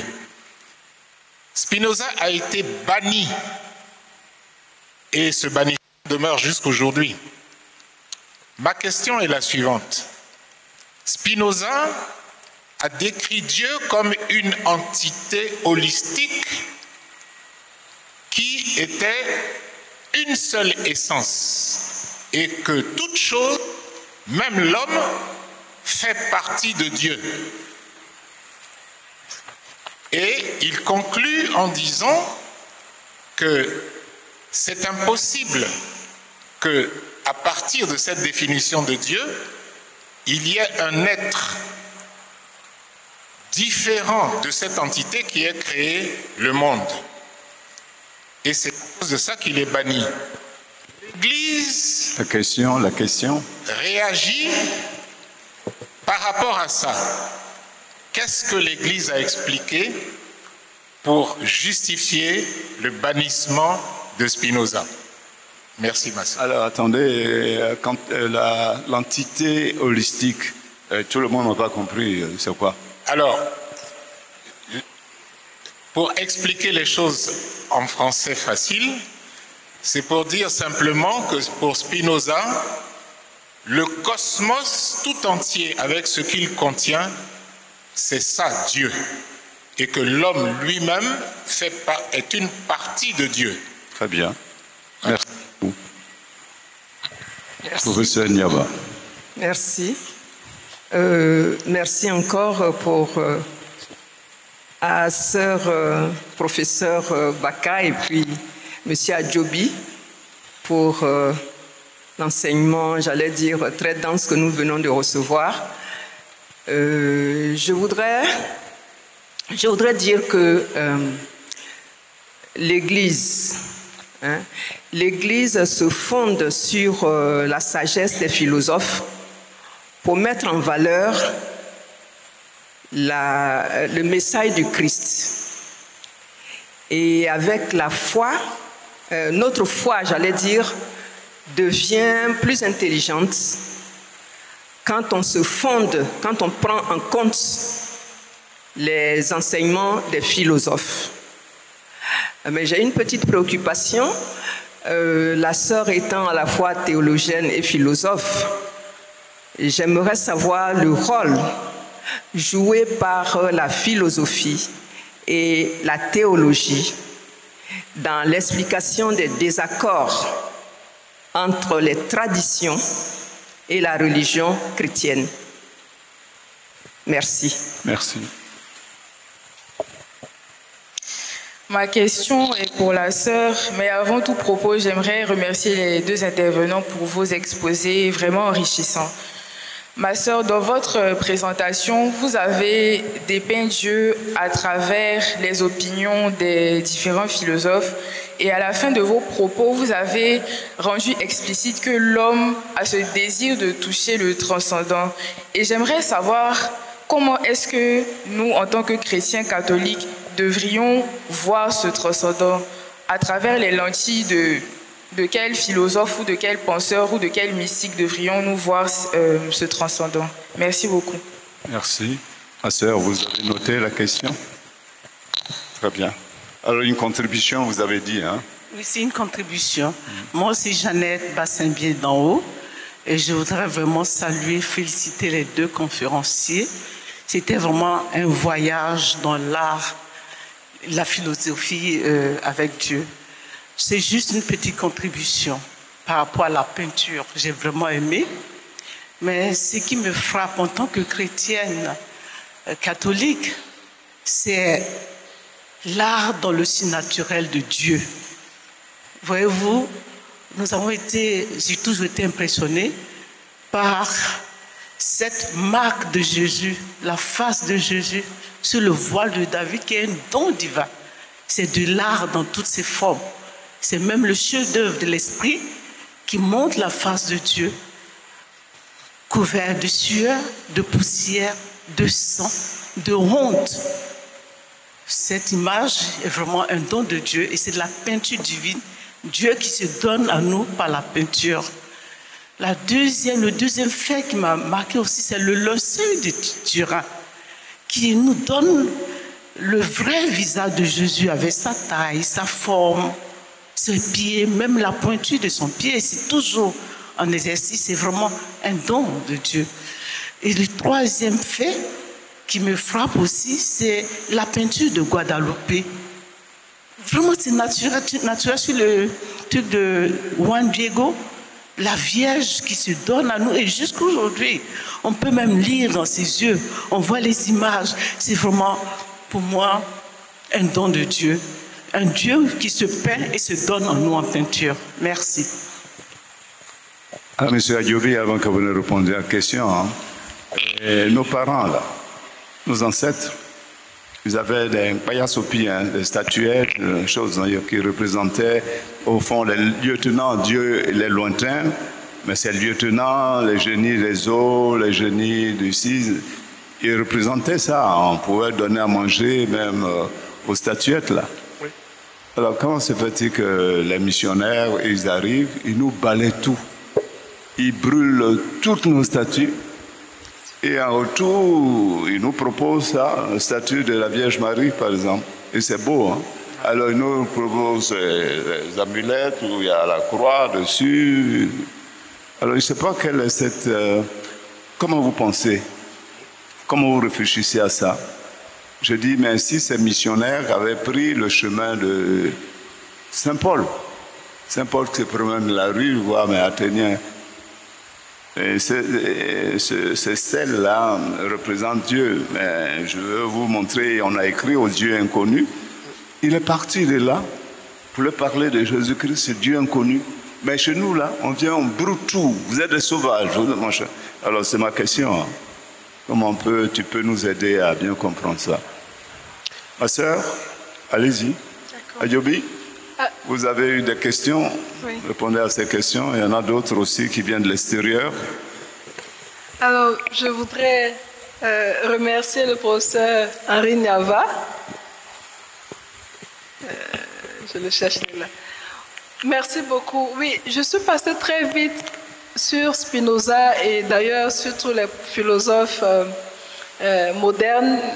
C'est un choix que j'ai fait, mais vous faites bien de me ramener à Spinoza. Effectivement, Spinoza bouleverse le monde philosophique avec sa conception de Dieu, nature naturante. Donc, il a été chassé de la synagogue parce qu'on ne pouvait pas comprendre que la nature soit Dieu. Justement, la transcendance sauve Dieu de la mêlée. La transcendance dit que Dieu est transcendant. On le dédouane de tout le mal qui peut exister dans le monde. On le dédouane de toutes les méchancetés. Et dit que Dieu est immanent à la nature Spinoza ne pouvait qu'être chassé de la synagogue. Alors, ce que Spinoza apporte d'intéressant au sujet de la question philosophique, c'est justement cette lutte qu'il habite de l'anthropomorphisme, c'est-à-dire de regarder Dieu, comment vous dire, de manière non logique. Mais ce qui est amusant, c'est quand Spinoza demande que nous, on aime Dieu d'un amour, je ne sais pas si vous dites raisonné, intelligent, comment aimer avec la tête, bon, ça va comprendre ça. Et il faut savoir ce que Spinoza cherche à démontrer l'existence de Dieu de manière mathématique. Est-ce que Dieu peut se mettre dans une action mathématique? C'est des questions à se poser. Mais Spinoza reste effectivement très intéressant dans la question du rapport entre Dieu et la philosophie. Et il est à visiter. Bon, le panthéisme spinoziste ne peut pas être accepté ni par le judaïsme ni par le christianisme. D'ailleurs, l'ouvrage que je vous ai cité de Léon XIII, Éterni Patris, il y a des philosophes qui sont mis en index dans cet ouvrage et Spinoza fait partie, aux côtés de Hegel plus tard, de ces philosophes-là. Merci.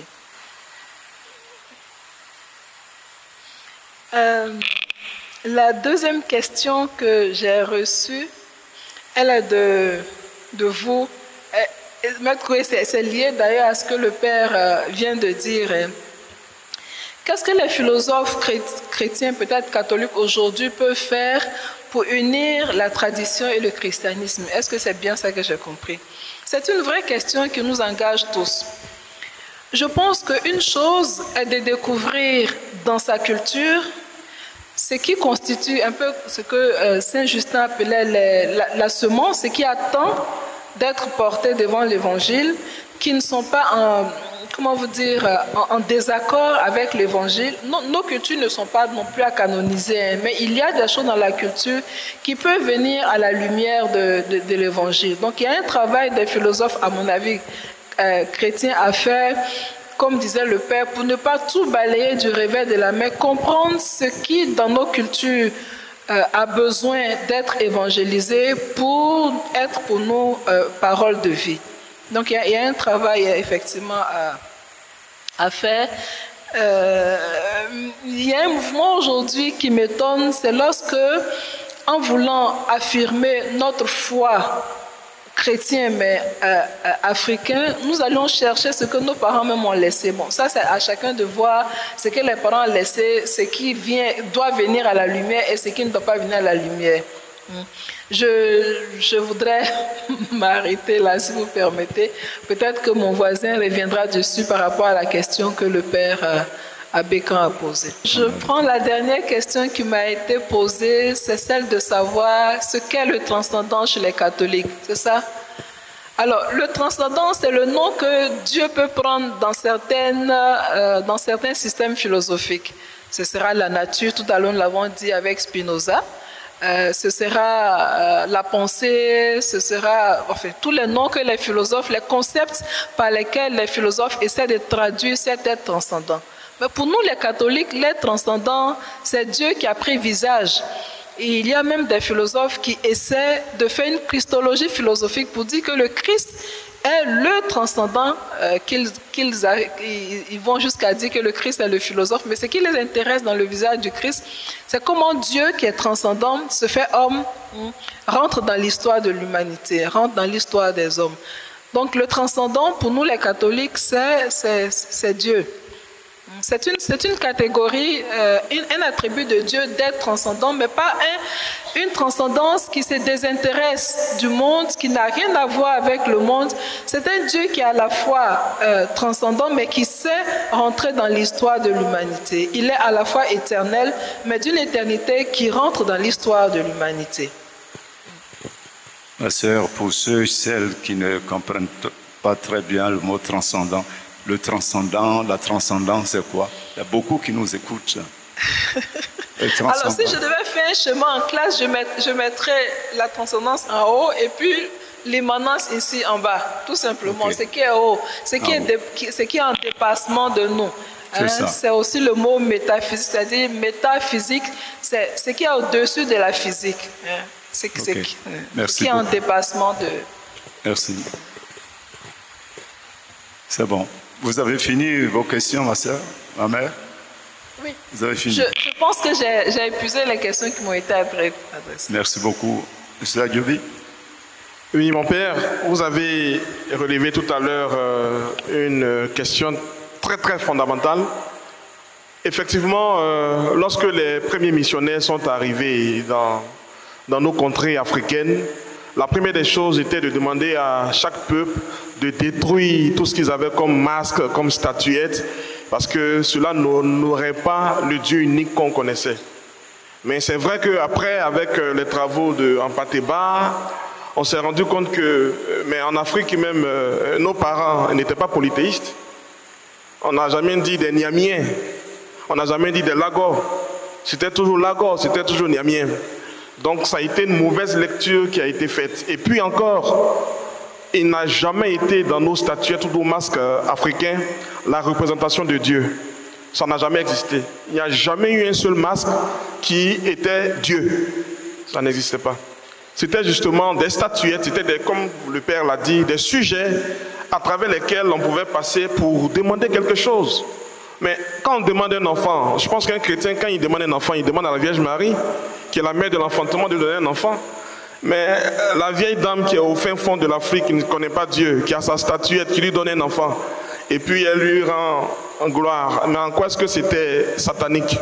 Je pense qu'il y avait quand même quelques interprétations qui étaient faites.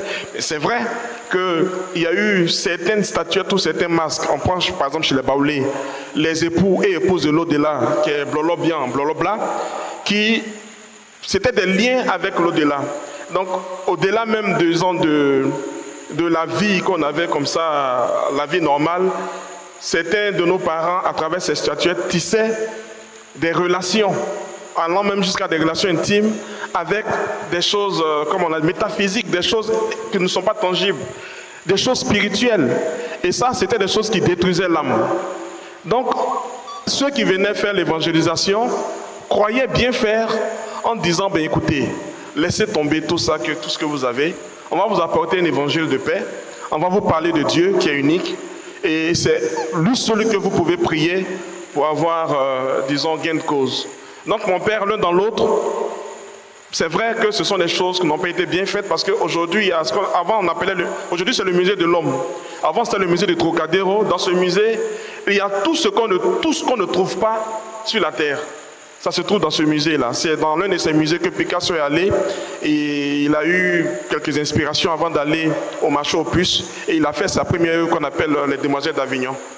Quand tu vas dans le musée du Louvre ou bien quand tu vas dans le musée de l'homme, il y a tout, des statuettes de Bloléquin, des statuettes de Zaounien, des statuettes, même les Agnis avaient des masques par le passé. Aujourd'hui, ils n'en ont plus parce qu'ils les ont détruits. Et le danger, en fait, sinon le malheur des peuples du Sud, c'est que c'est par la mer, sinon c'est par l'océan Atlantique que les premiers missionnaires arrivaient. Donc tous les peuples du Sud ont vraiment subi la destruction des masques. Quand on prolonge un peu vers les Baoulés, au centre, à cause de la forêt dense, les missionnaires qui avaient leur premier ennemi qui était le moustique, donc le paludisme, n'ont pas pu sévir fortement là-bas. Ce qui fait qu'aujourd'hui, les Baoulés ont encore beaucoup de leurs masques. Le Goliglin, ils ont encore tous leurs masques. Quand on remonte encore jusqu'au nord, les peuples du nord, les Sonoufos, ils ont tous leurs masques. Mais vous allez voir que les peuples du sud ont été vraiment ravagés. Les Agnis, les Abourés, les Éotilés. Mais quand on fait des études approfondies, tout le monde avait des masques et des statuettes. Donc aujourd'hui, nous le déplorons, mais on va dire qu'à quelque chose, malheur était bon. Aujourd'hui, Dieu merci, on a la figure du Christ qui est dans nos villages et puis voilà, on l'adore. Ben, tu vois, mon frère Adjobi, c'est une question d'approche, de méthode.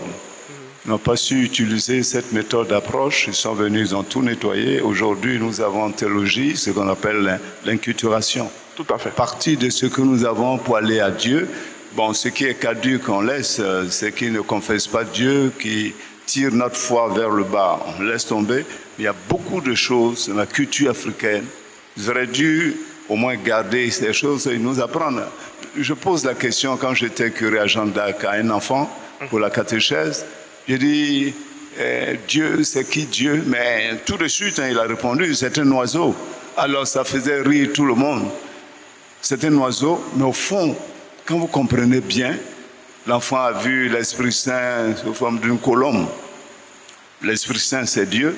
Mais comment amener l'enfant petit à petit à comprendre que oui, et Dieu n'est pas un oiseau, mais sous forme d'un oiseau, parce que la colombe c'est la paix, la colombe représente la cohésion sociale, la paix, l'unité. Oui, Dieu est la source de paix, Dieu est la source... Voilà comment on arrive à arriver à Dieu comme ça. Que de dire c'est nul, tu n'as rien compris. Non, non, c'est une question de méthode dans tout ça. Merci beaucoup. Vous avez ma sœur. Oui, allez-y. Oui, je voudrais juste compléter ce que vous venez de dire au sujet de la tradition africaine qui a subi la tabula rasa. Je crois que les théologiens africains aujourd'hui, d'ailleurs on ne dit plus religion animiste pour dire que c'était le fétichisme, on parle des RTR, les religions traditionnelles africaines, et il y a un travail qui est fait pour découvrir comment l'Africain, l'âme africaine allait à Dieu avant le christianisme et qu'est-ce qui est là-bas comme la semence de vérité qui attend. Peut-être qu'il faut que nous sachions qu'aucune culture n'était plus préparée qu'une autre à recevoir le Christ, même pas sa culture à lui, parce qu'on ne l'aurait pas crucifié.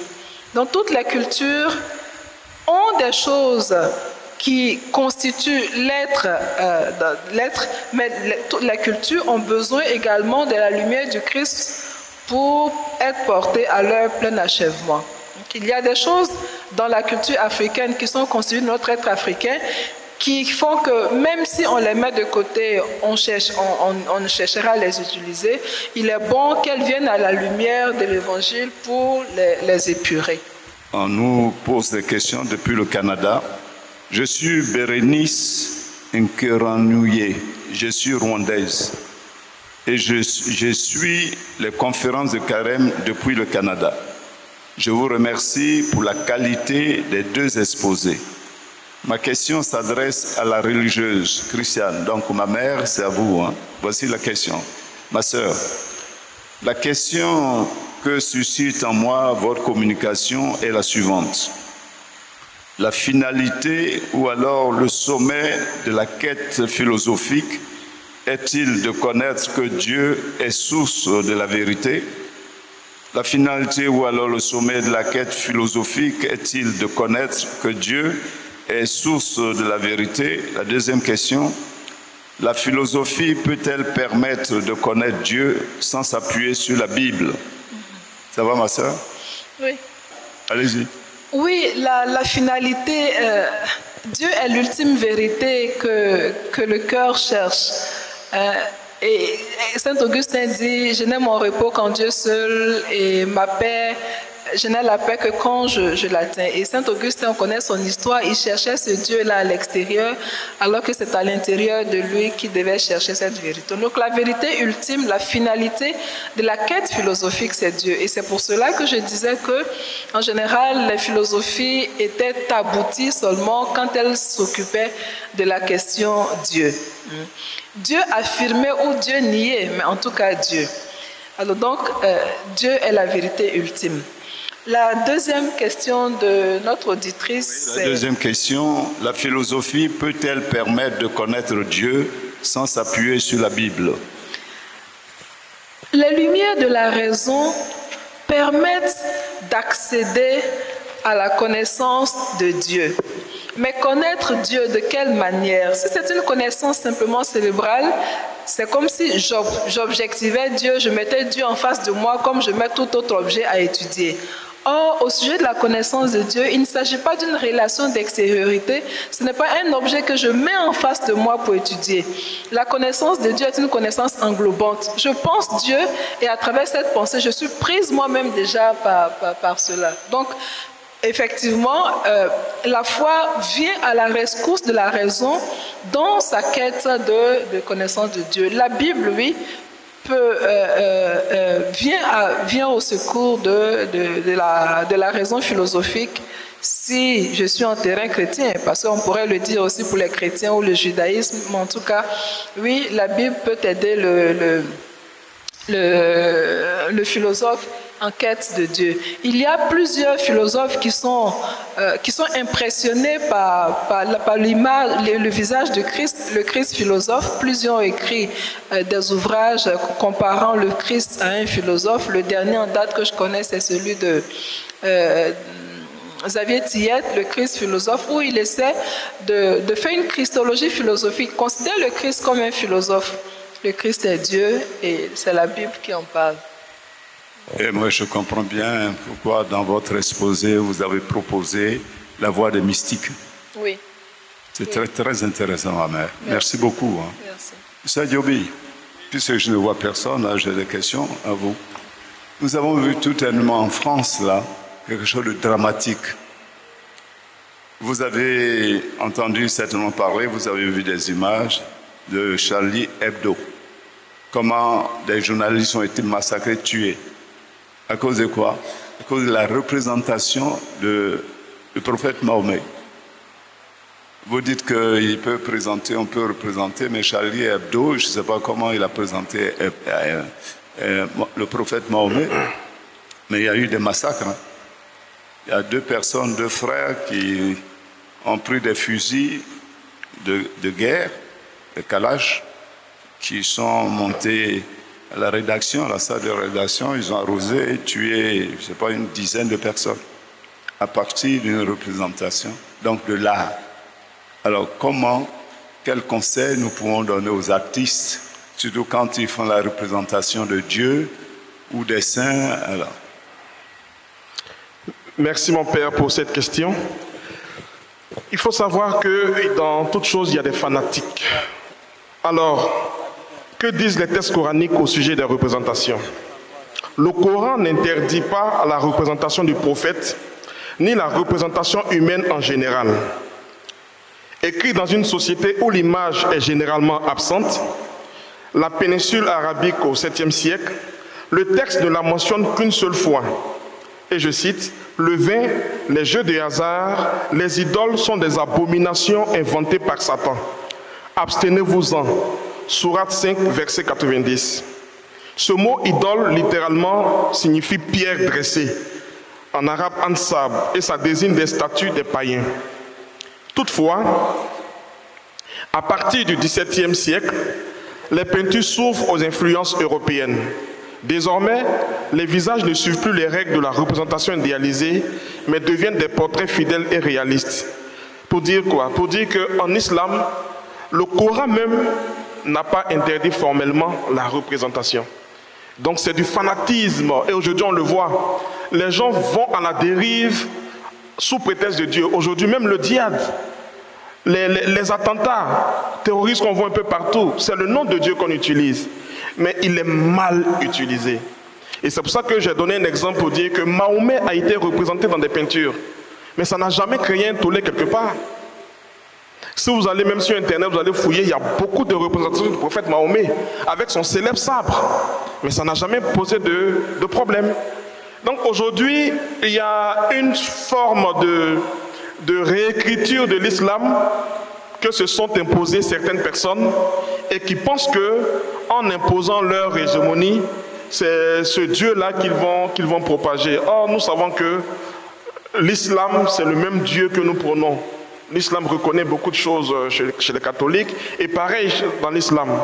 Donc l'attentat qu'il y a eu en France, notamment à Charlie Hebdo, était vraiment l'œuvre de fanatiques, on peut le dire ainsi, et des musulmans, fervents musulmans, qui connaissent bien le Coran, ne peuvent pas s'adonner à de tels actes. On ne peut pas ôter la vie d'un homme sous prétexte de protéger Dieu. Dieu, il est assez grand et il est assez fort pour se protéger. Donc voici un peu ce qu'on appelle le fanatisme. Je pense que si les chrétiens catholiques devaient agir ainsi, je pense que vraiment il y aurait eu beaucoup de bavures. Voici un peu. On va prier aussi de sorte que chacun puisse avoir la lumière des vraies interprétations de la Bible ou même du Coran. Voici un peu ce que je voulais dire, mon père. Vous vous souvenez des Jeux Olympiques? Bien sûr. Comment la France a représenté la Sainte Seine? Mais c'était dramatique. La Sainte Seine, pour nous, les chrétiens catholiques, c'est quelque chose de sacré, puisqu'on représente Jésus-Christ au milieu de ses apôtres. Pour la Sainte Seine, ce sacrement de son corps, son sang qu'il nous donne. Mais vous savez comment ils ont banalisé cette scène. Oui. Et heureusement que l'Église a réagi. Moi, j'ai réagi aussi. Bien sûr. Ça fait que quelques animosités avec des amis français qui ne me parlent plus. Ben, moi, je défends mon Église. Ma mère, j'ai l'impression que vous avez quelque chose à ajouter. Non? Une question? Allez-y. Il y a 2 questions. Merci beaucoup. Je voudrais dire merci à la sœur pour son brillant exposé ainsi qu'au frère. Je voudrais tout simplement donner une information. Voilà, la philosophie, ces dernières années, s'est lancée dans une recherche à l'université de Lincoln en Pennsylvanie, une recherche à laquelle je participe. La philosophie de l'Ubuntu, la philosophie africaine de l'Ubuntu dans la transformation des sociétés africaines. Je crois qu'il est important d'en parler parce que dans cette recherche, nous essayons d'additionner toutes les pensées africaines, la Kwaba ivoirienne, la Tayanga burkinabé, sénégalaise, ainsi de suite, pour montrer qu'à l'origine, la philosophie tire sa source du continent africain. Et c'est en cela que je voulais féliciter le frère qui a parlé des saints africains. C'est tout un travail qui est fait. Nous sommes dans cette recherche depuis une vingtaine d'années.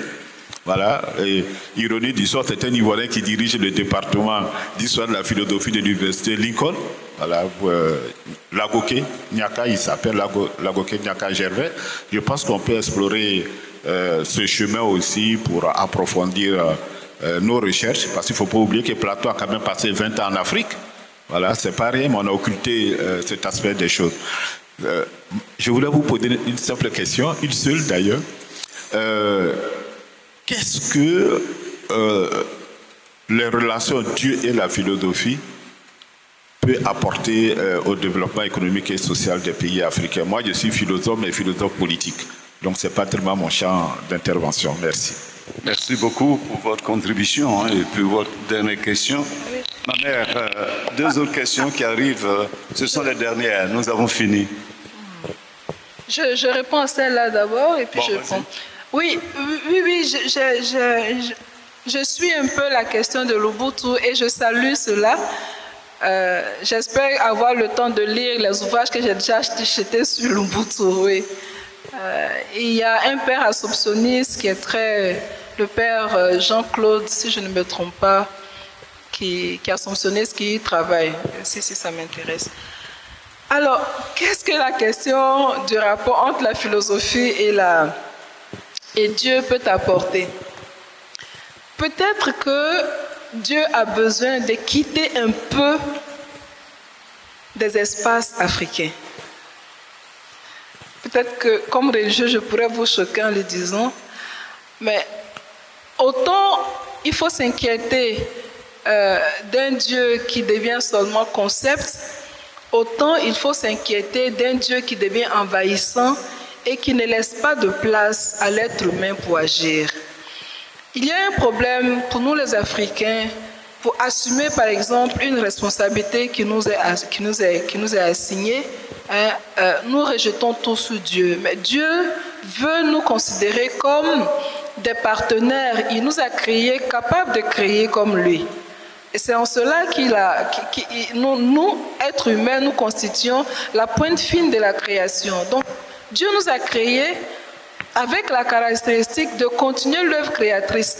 Mais lorsque Dieu envahit partout au point d'opprimer l'être humain, on ne peut pas contribuer au développement de la société.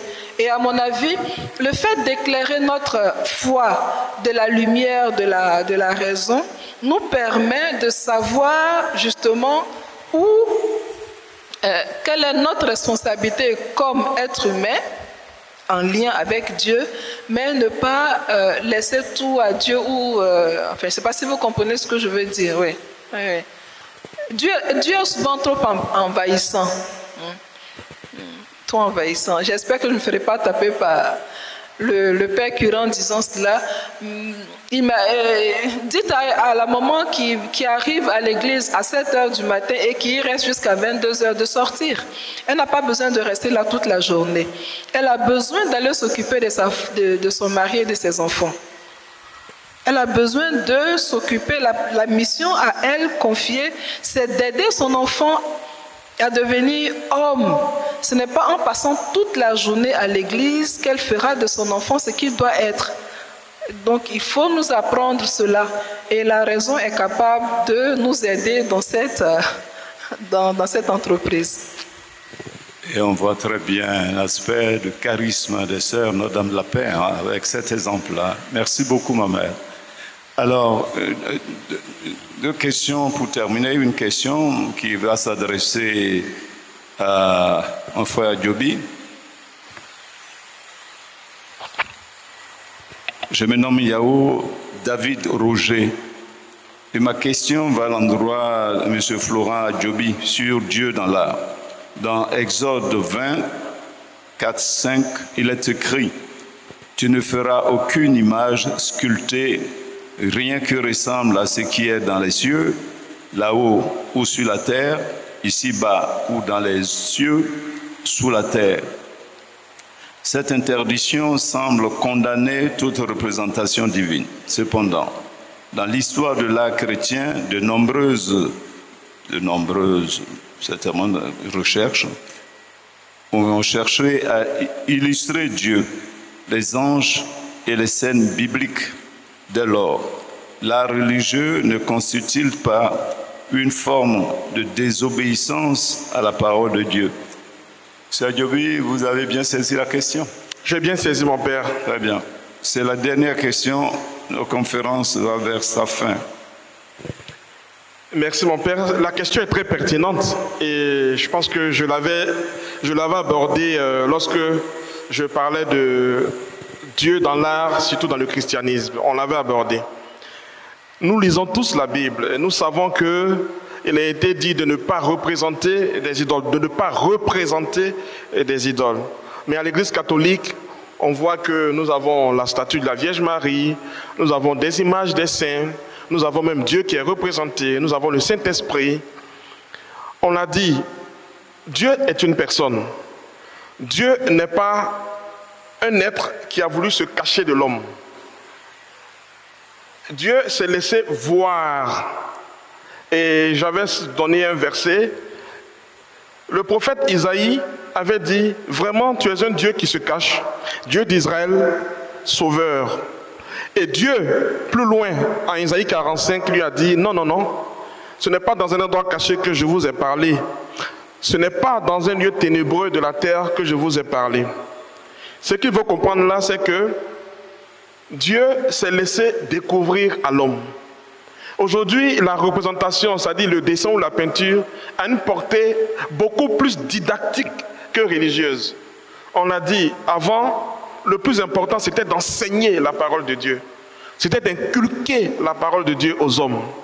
Et pour enseigner, on le sait, dans la pédagogie, on ne peut pas enseigner sans images. Jésus lui-même était le maître des images quand il enseignait. Mais si Jésus savait dessiner, mais c'est sûr qu'il aurait dessiné. S'il savait peindre, c'est sûr qu'il aurait peint. Mais Jésus a donné le talent aux hommes de peindre afin d'enseigner le peuple. Pourquoi est-ce qu'on va occulter cela sous prétexte qu'on va contre la Bible? Personnellement, je pense que ce qui va contre la Bible, c'est ce qui tue l'âme. C'est-à-dire ne pas respecter les 10 commandements.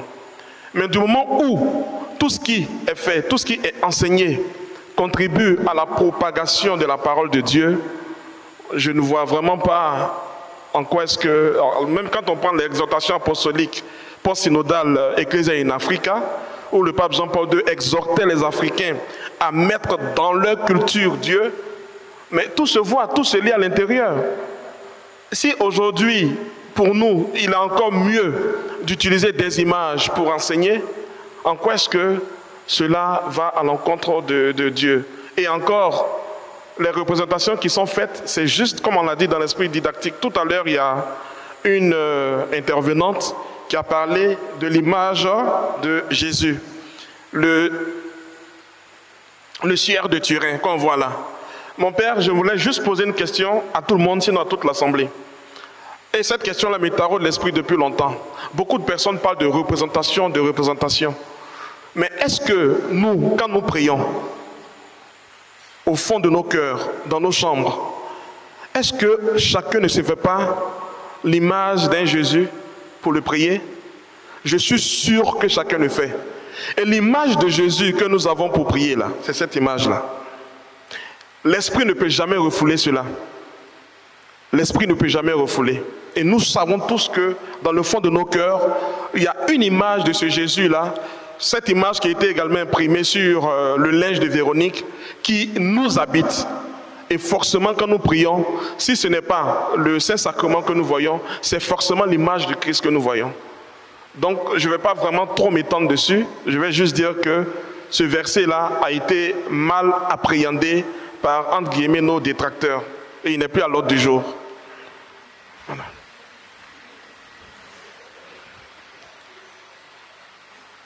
Je ne sais pas si j'ai répondu. Ben oui, tu as répondu à la question. Mais c'est dommage que tu n'aies pas parlé des contes, des proverbes, là. C'est la sagesse, là, c'est le cœur de la sagesse. Oui. Même si tu n'as qu'une seule dent dans la bouche, fais en sorte que cette dent soit blanche. Tout à fait. Un proverbe. Oui, c'est vrai. N'est-ce pas? Ça, oui, ça mon père, c'est vrai. Énormément. Oui. Là, les contes, les proverbes, nos anciens, là, ils nous ont appris beaucoup de choses, là. Parler de Dieu, parler de l'unité. Oui. Merci beaucoup. Merci, mon père. Mais nous n'avons même pas envie que vous partiez. On veut vous poser des questions, mais il faut rendre l'antenne. C'est déjà fini.